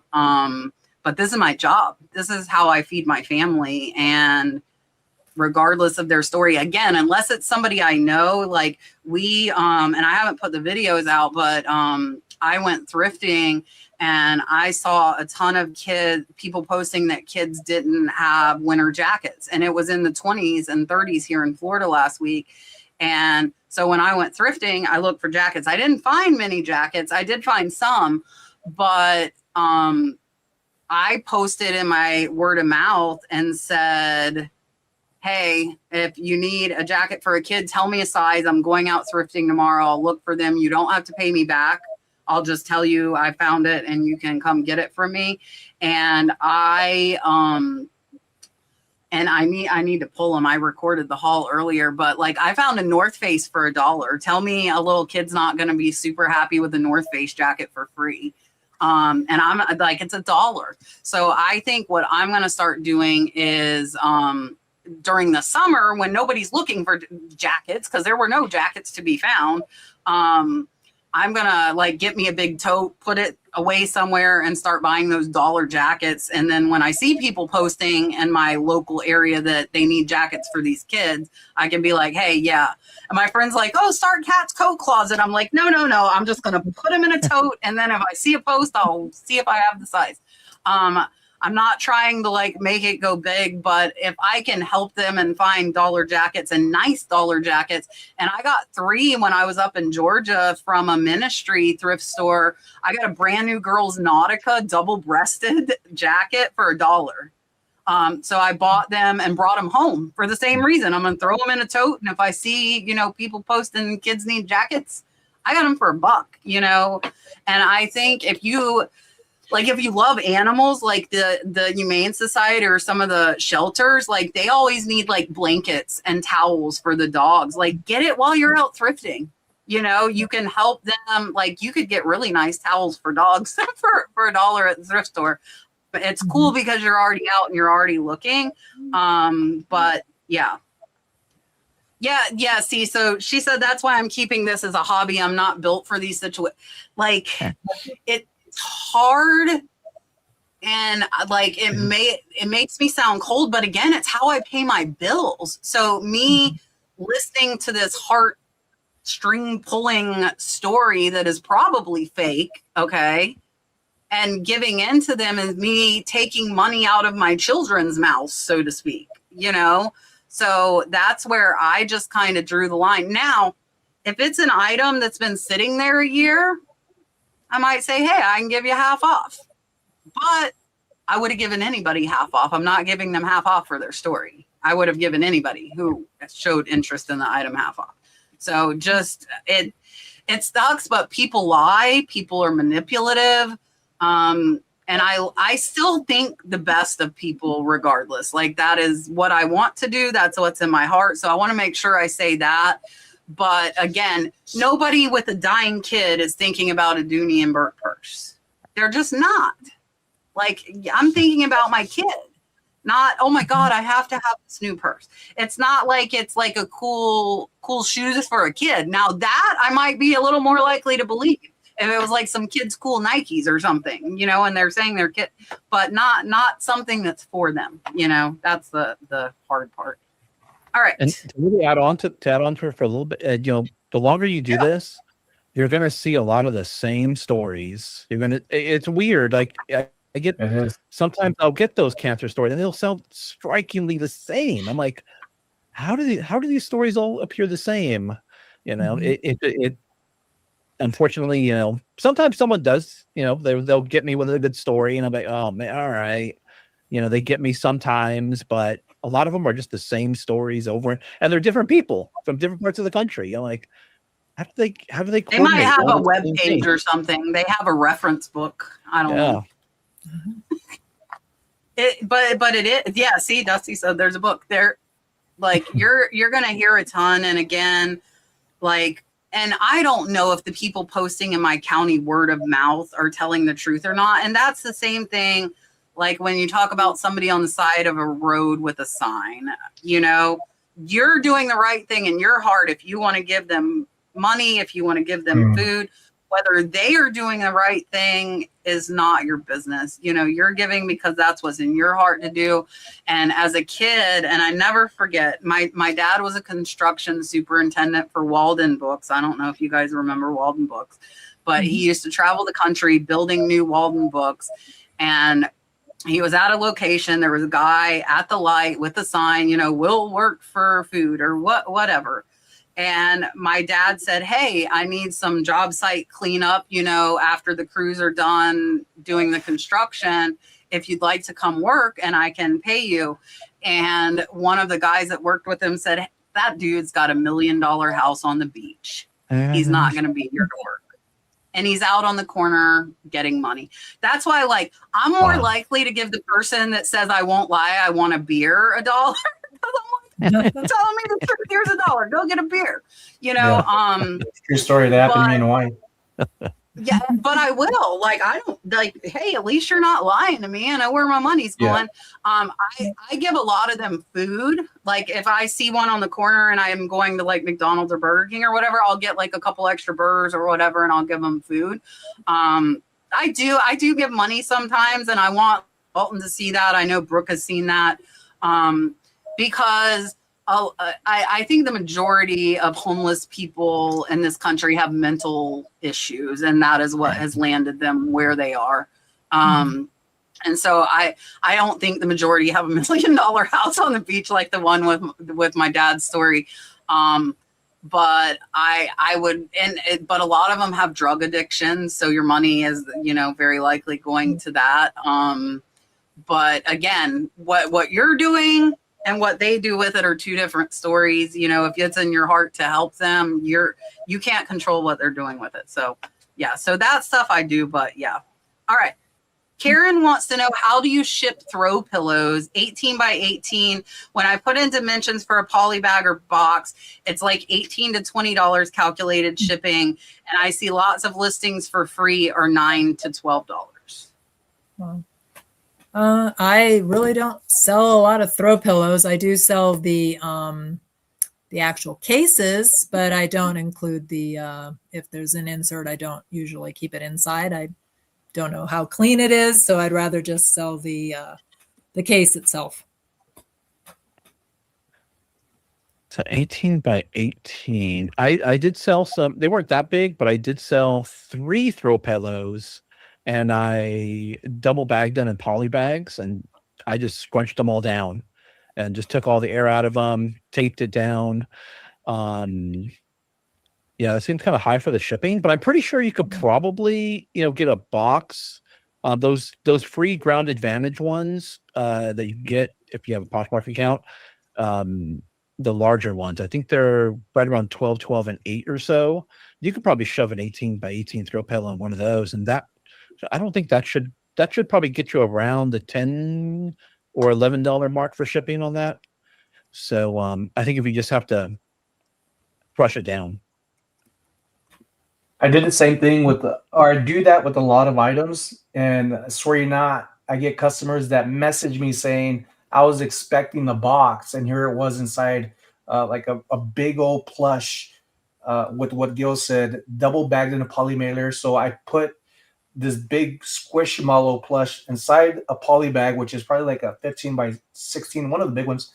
I'll squeeze it down, and I'm holding it as best as I can, taping it up. Then I turn it over, trying to squeeze it, and then I put it inside the other bag. And the reason for that, I call it suffocating. So that way the air just stays compressed down, and not that one bag give a little bit and all of a sudden it expands.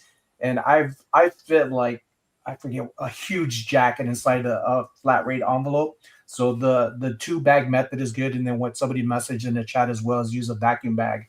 That works, but then you got to look for those too. Those are not, they're affordable, but usually people don't want to get a machine and do that, trying to be convenient. But if you could find them in a thrift store, which I usually come across, I might now start getting back into it since I'm looking at getting into bigger You items. can, Sonny, you can find them down at the Dollar Tree. They sell them down there. You can usually get a 2-pack. There you go.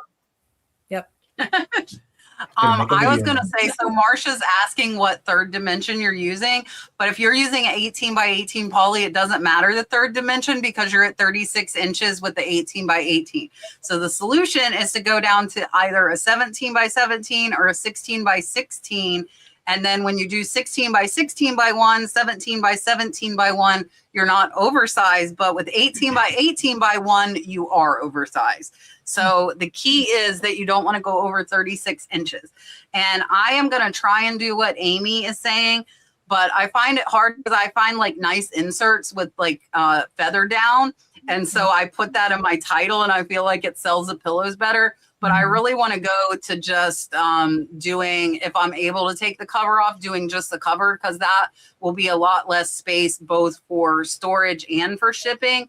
And what I have done is, and I've actually bought some throw pillows just for the pillow, because you can find nice down pillows. They'll be worth 30, 40 bucks a piece, just the filler part. So watch for those as well, but don't get 18 by 18s anymore. Get 16 by 16, 17 by 17, some dimension that is not 36 inches. You need to have 1 inch left. So if it was 18 by 17 by 1, you would not be over.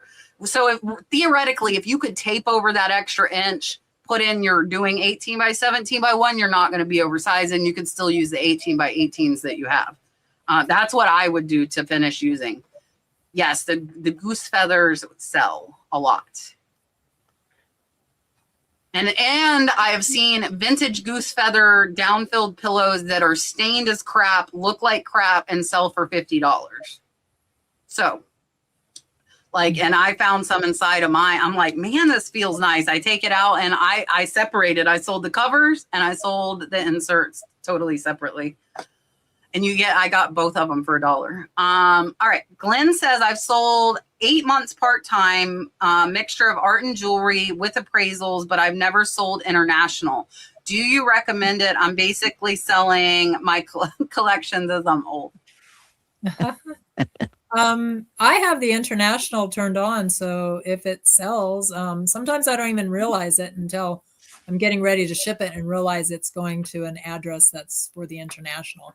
So I would just have it on because it's kind of interesting what people buy. I sell decals, and I had somebody buy a decal and have it shipped international. I'm like, I bet the shipping was outrageous for that. But I would just have it on because it's more money, and you don't have to do anything for it. You don't have to go and fill out the custom forms. In the old days, you had to go fill out the custom forms at the post office, which was a big pain, but now you don't have to do that. So yeah, definitely have international. Have it on. Yeah, and I would definitely recommend it. If you're on eBay, I recommend just turning on international. Really nothing to lose. Once you get it over to their international shipping hub, you're good. You're good. You don't have to worry about anything else. And I know that art can sometimes be really big. And, if anything happens to it after eBay has their hands on it, you're covered. You get to keep your money. And buyers, if anything happens, they get their money back if anything happens to it.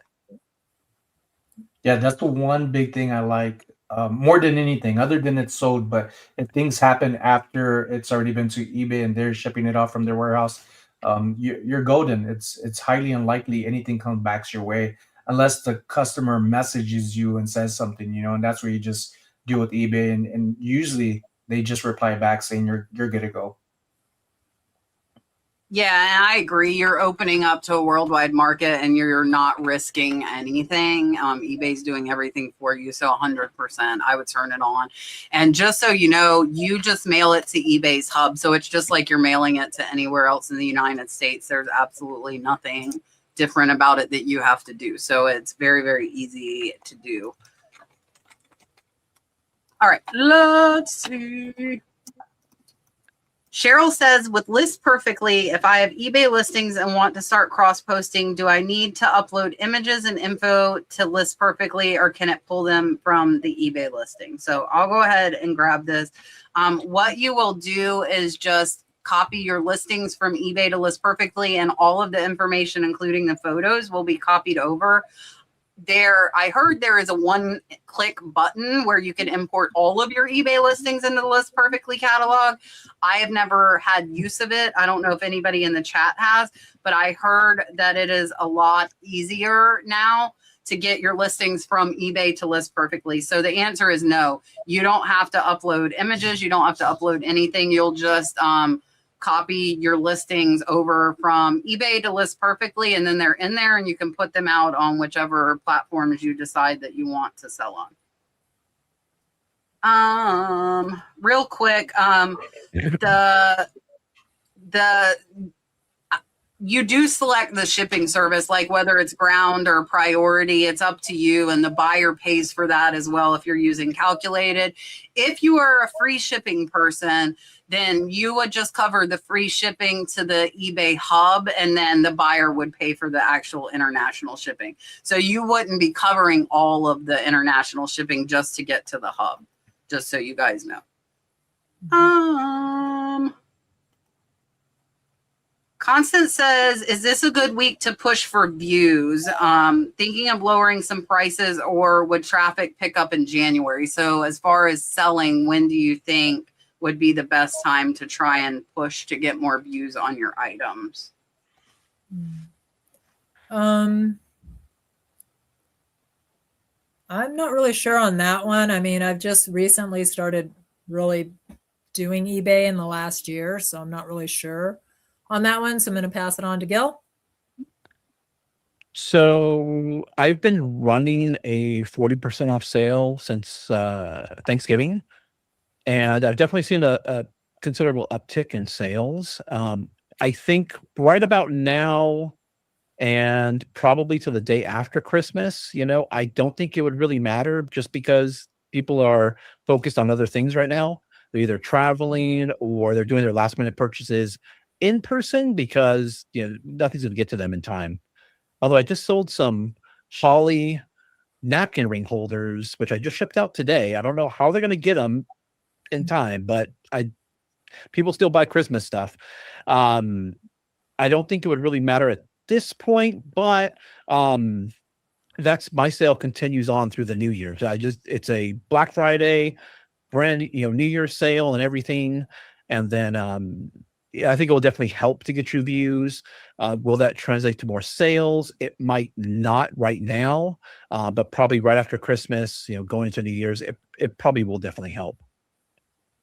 Mid-November to December, in all of my 8+ years of reselling, specifically on eBay, has always been slow. I've noticed a significant decrease in sales, but with that came a big jackpot of sales from January, February, and March. It just always happened for me, and that was strictly on apparel. So during me not selling, being at the hospital all the time with my son, I have thought about that, oh my gosh, I need to worry about this. But then I thought, well, I know my business, I know it's going to slow down, so it's not hurting me that much. So I've been selling on Whatnot during the time that I have. But I always look forward to, again, January, February, and March reselling on eBay, because it's so much more purchases that I have coming in, that it makes me even more excited to look for things now, because a lot of things like summer clothes, people aren't looking at. I would say in the summer, people aren't looking at jackets. I'm looking at jackets year round, specifically with what Kat had brought up earlier, the down goose feathers. You're talking about pillows, and I'm thinking jackets, kids, women, and adults. Yeah, anything down. It doesn't matter if it's a comforter, a pillow, if it's clothes, down sells, and it's expensive. So for me, we had a really slow week this week until Saturday, Sunday, and then I did almost 1,000 on Saturday, almost 1,000 on Sunday, and that's too late to get it by Christmas. Those people are not getting it by Christmas. I expect that this week and next week will probably be slow. I will probably be on Whatnot because of that. Because I like to hit my day totals. I do look at the big picture, but I'm kind of hyper focused on hitting the daily goal. And so for me, and there were a couple comments in here. One was Dusty saying tax time refunds. So that's a lot of like your end of January, February, people are getting tax refunds, so they are spending money. And then Bernadette has a good point too. People go visit friends and family between Christmas and New Year's, and they're giving gifts then too. So people could still be buying gifts for Christmas, but they're not going to be seeing the people until after Christmas. So you could still get those. With my business model, I don't typically see a Q4 spike, and I don't want a Q4 spike. I would rather have steady sales all year long than depend on one quarter for a majority of my sales. Yeah, but see, here's the thing, Cheryl, and I point this out every time I'm talking about this. Like, you guys have to realize I have 9,000 items listed and $400,000 in inventory. If you don't have that, don't compare to me. That's not fair to yourself. It's really not fair to me either. It's taken me 6 years of putting almost every single free penny back into my business. I haven't learned to like stop and not keep building. Like, I don't know what that means. I just keep building and building and building and building. I haven't learned like, okay, this is where we're going to stay and be happy. I'm trying, like I said, I would like to have less items, but more money. That is my goal. And take up less space. I would like free space. I have free space in my house because I moved it all out. I would like to have free space in some of my inventory areas, just so it's not so cluttered, you know, because I feel like the more, and again, I'm not overly OCD, I'm not overly organized, but the more clear space you have, I feel like it feels like calmer, you know, the whole feng shui thing. And there is none of that going on around here, I will tell you. Not right now. I'm hoping there will be. Yeah, see, 360 listings, but you have nothing into it. So that's the thing. I like to watch what my inventory value is at, just for myself to kind of watch. And like Gil, and I didn't do it on purpose though, I put on a store, or a whole store sale, Wednesday before Black Friday. And I meant to run it for 2 weeks, and instead I ran it a month. So it's going till the 27th. And I was like, whatever, I just left it and let it go. So mine will end 2 days after Christmas. So I'm kind of interested to see what our sales do when that sale goes off, because a lot of my newer items have been selling and they're at 15% off when normally I only send out 10%. So people are actually, even if they buy it now, they're getting it for less than I theoretically want for it. So I'm interested to see what happens after that sale goes off. This is a good question, and I think this comes up often. Where do you source at if yours aren't, but if they were, if your thrift stores in your area are priced extremely high, where would you source? Are we talking about being in a thrift store or other places outside? Like if you're thrifting for your inventory and all of a sudden the prices are just way more than makes sense for reselling, how would you then source if you couldn't go to your thrift store because they up their prices? I would hit garage sales. I've been buying on Whatnot. And estate sales, yes. Sonny. One of my best customers. Yes, I am. But yeah, that's what I would do. I would definitely do estate sales. There's a place here that I've told Sonny about. It's called Mac Bid. I'm not sure where it's located in any other state. It's not everywhere, but you can buy pallets. You can buy the returns from Amazon, and I've found a lot of really good things there for really good prices to flip. So look into that if that's mac.bid, Mac Bid. That's what it's called. Check that out. But those are, and then I have friends that just give me stuff. So there you go. So for me, it would be flea markets. If all the thrift stores in the area, which is, I find thrift stores sometimes it's weird. Like some weeks they'll all of a sudden be high, and then all of a sudden the prices will go back down, and then go back up. But if I Depends if I on didn't who's have thrift working. stores, yeah, yeah, exactly. So if I didn't have thrift stores, it would be the flea market. We have a lot of flea markets in our area. Uh, one's closing down, but there's still a lot of flea markets. The main one that I go to, there's a lot of storage locker buyers. I'm in Silicon Valley, San Jose, and so there's always offices that are opening, closing, and so there's a lot of people that clean them out and bring everything to the flea market. And that's how I've got a lot of electronics, computer networking stuff, computer stuff. I mean, I do kind of specialize in that area, but they bring everything from furniture to, their glassware that they have at these offices. And so there's just an abundance of stuff out there to resell. And over 2 decades, I've never had never been in a point where I can't find anything. It's never happened.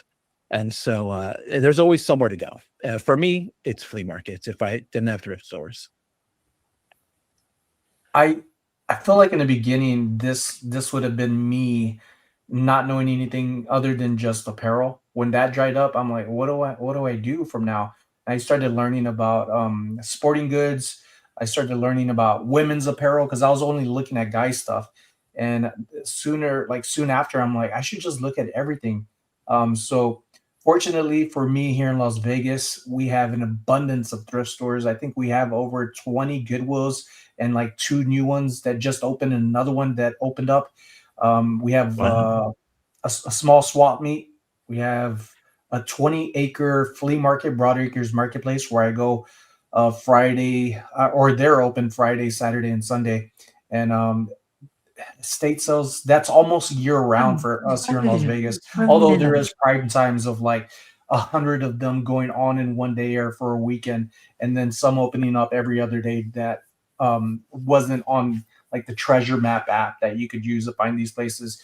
And then there's Facebook Marketplace. That's always a thing. So what I like to do when things dry up and I don't have a lot of time, which that's pretty much been here recently, I look on my iPhone. I'm on my iPhone at the hospital, for instance.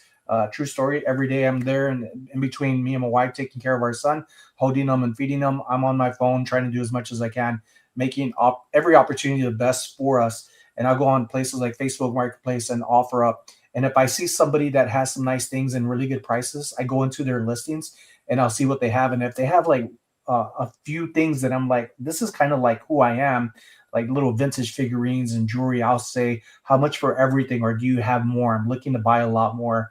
And oftentimes they'll reply back and say, I do, or they know somebody who does. So I think we cut ourselves a lot with not hearing this. Say you hear this for the first time and you're like, oh, I never thought about just simply asking. Just asking will take you a long way.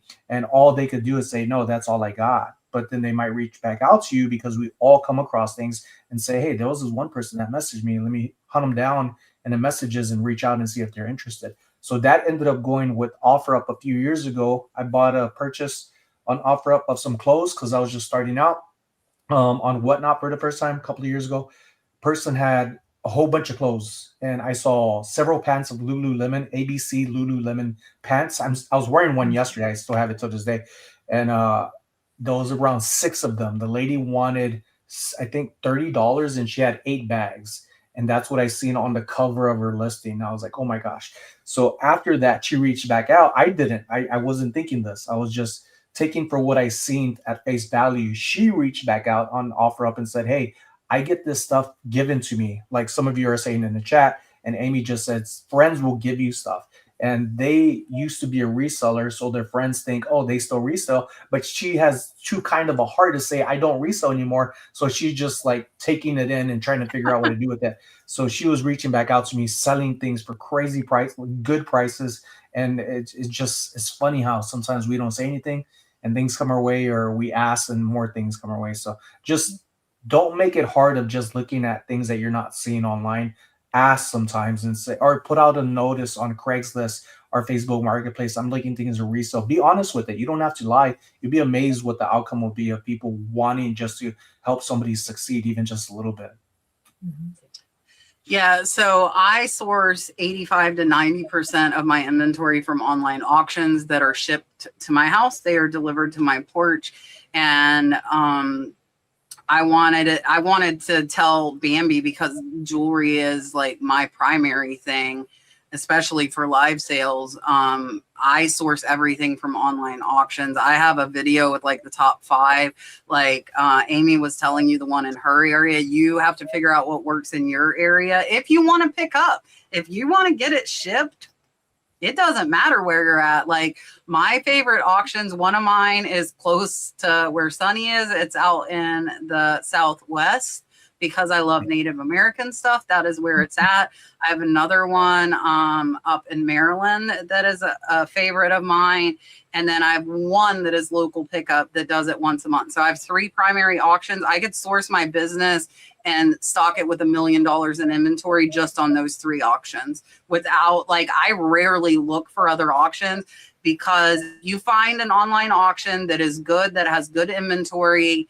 You like them, you like how they sell. If you're buying it shipped, you are good with what they're charging. Like mine, I know one of them will ship me anything I buy. They do not care. They will just charge me the cost of shipping. And I mean, I will buy art lots. And I have the owner's cell phone number, and I will text and say, I am so sorry, but I am bidding on this. And like give them heads up, because I'm like, I am so sorry. I have a glass sculpture sitting up here that I bid on for $300 that they shipped to me. Now, the other one, I know if I buy one breakable, they're sending my butt to the UPS store, and I'm going to pay triple. So I think 3 times as hard on that one. Do I really want this breakable item? Probably not, because I know it's going to cost me. And I know that they will not in-house ship me a breakable, but I can buy all the jewelry I want and all the non-fragile items I want. And they are very, very good on shipping costs. And then the third one I pick up. So that's where I get most of my breakables from.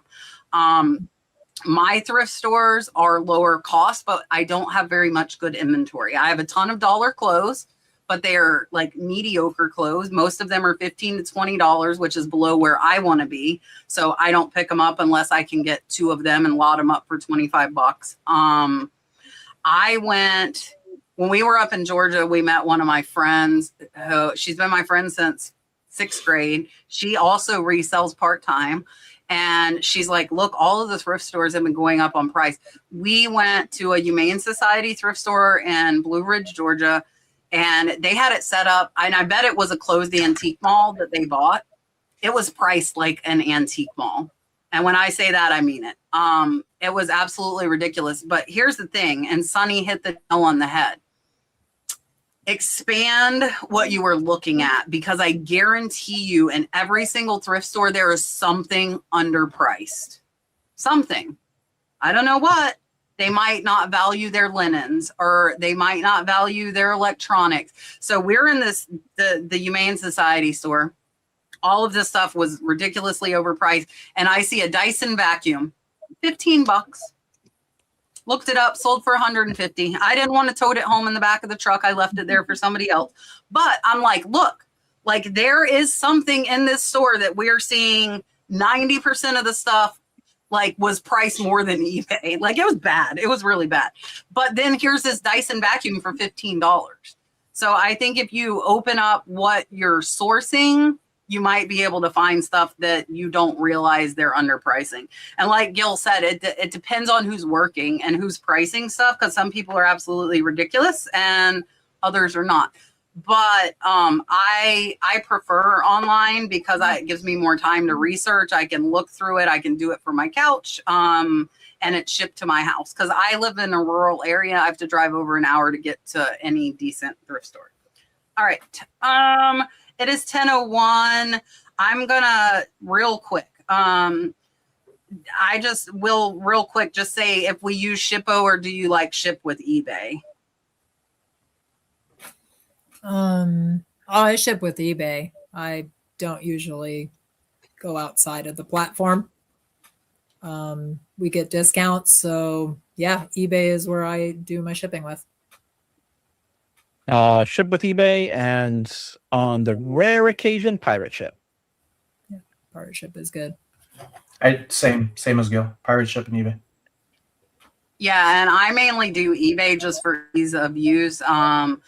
I have not tried Shippo. If you're used to using it and like it's working well with your flow, I'm sure their discounts are similar to eBay, so I don't see a problem with it. But I don't know that there's an advantage to doing it. And then look, I'm being OCD right now because we only have 2 more questions. Cosborn says, I have a QR scanner and app to label with stickers. Does anybody else right now on the panel use anything like that for an inventory system? I do. I actually have bought labels with numbers on them. I know when I get to the end of the roll, I don't know what I'm going to do, but it's like 2,000 right now. I'm at about 350 in my store. Is it scannable though, or is it just the numbers so you're numbering it? No, it's not scannable. I'm using custom SKU and I'm putting in the that number on the custom SKU and then taking a picture of the item. So no, not a scanner. I don't have a scanner. Yeah, I don't use a scanner. Everything's either in a labeled box or labeled shelf or labeled cubby, something like that. I don't use any labels or scanners. I had to put this up here because I'm super excited. So List Perfectly has a scanner availability and they will create the inventory sticker for you and you can scan it with your phone and List Perfectly. And that is the system that we are going to in January. So I will be using my phone as a scanner and every single item will have an individual SKU come January. But like Gil said, so we'll still have the like box A, box B, box C, but it'll be like box C number 1. It'll be like a combination, but it's going to have a QR. So when we pull it, scan it, and we can verify that it is taken off of all the platforms. So it'll be linked. And when we pull it, it will come down. So we're getting into the technology. Okay, last one. And I don't know if everybody on the panel knows. I know if you drop a package to the post office at 8 a.m., do you know when it's picked up from there to go to its next destination? Usually it's, I would say within the day that I notice that it's been picked up. So it's usually, it could either be that day. I'll drop it off in the evening. I try to avoid the post office when it's really busy. So I'll drop off in the evening and I noticed it's usually scanned the next morning and sometimes in the evening. So at my post office, and it doesn't matter what time I drop it off, I always see like the scan at the main distribution hub. I always see it sometime between 10 p.m. and 12 a.m., somewhere around there after I drop it off. Doesn't matter what time I drop it off, though. Same as Gil. So mine has 2 pickups. It has one at 1 p.m. and one at like 5:30 p.m. when they close. So mine has 2 pickups. So like if I want overnight, it would need to get there before the like 1 o'clock pickup. And then they also have a 5 o'clock pickup. And anybody, you can ask your post office and they'll tell you. It sounds like yours might only have a morning pickup because it really depends on the post office. I know, like I said, and I'm in a little town.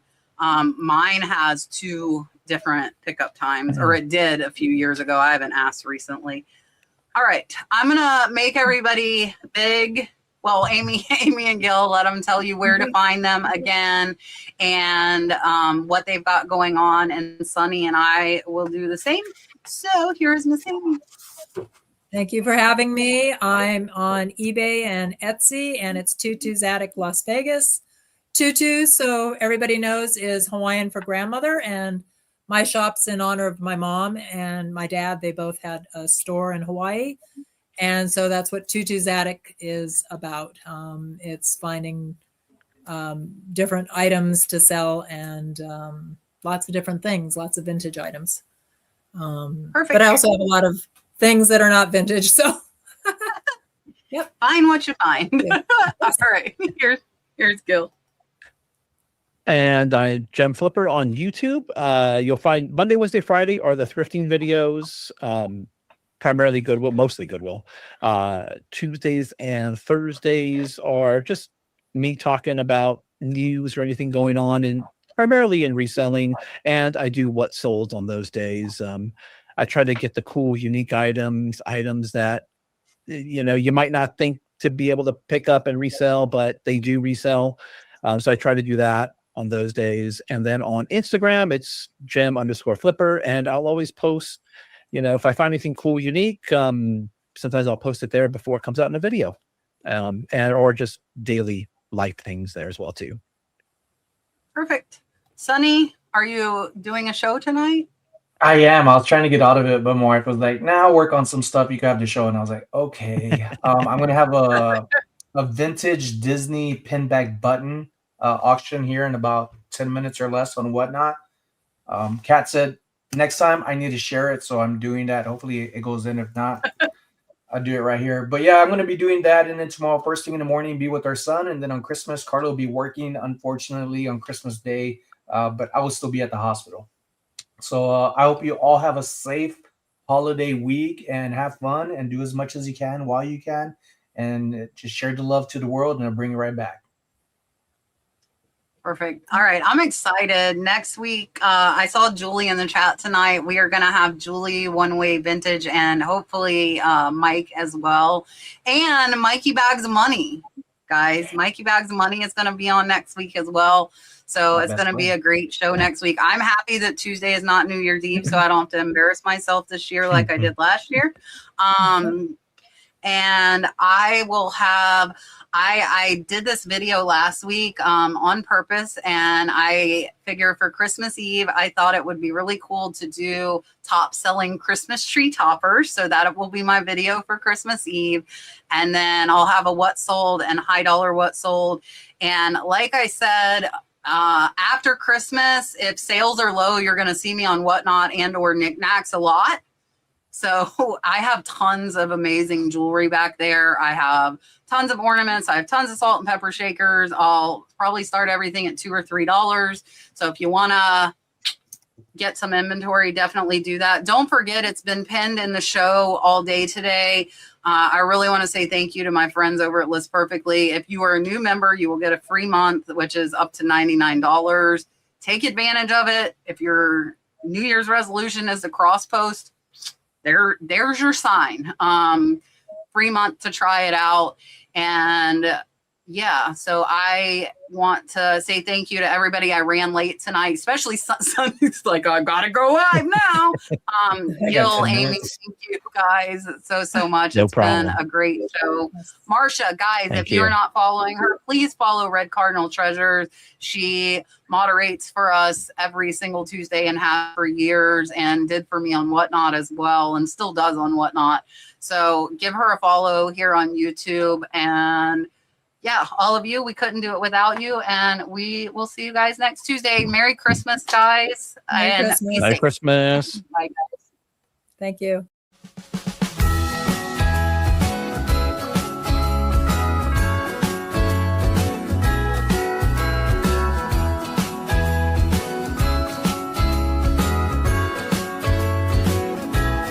Jingle bells ringing in my ear. Jingle bell, a sound that's oh so dear. Frosty the snowman is all around town. Watch out for reindeers are falling down. We stay up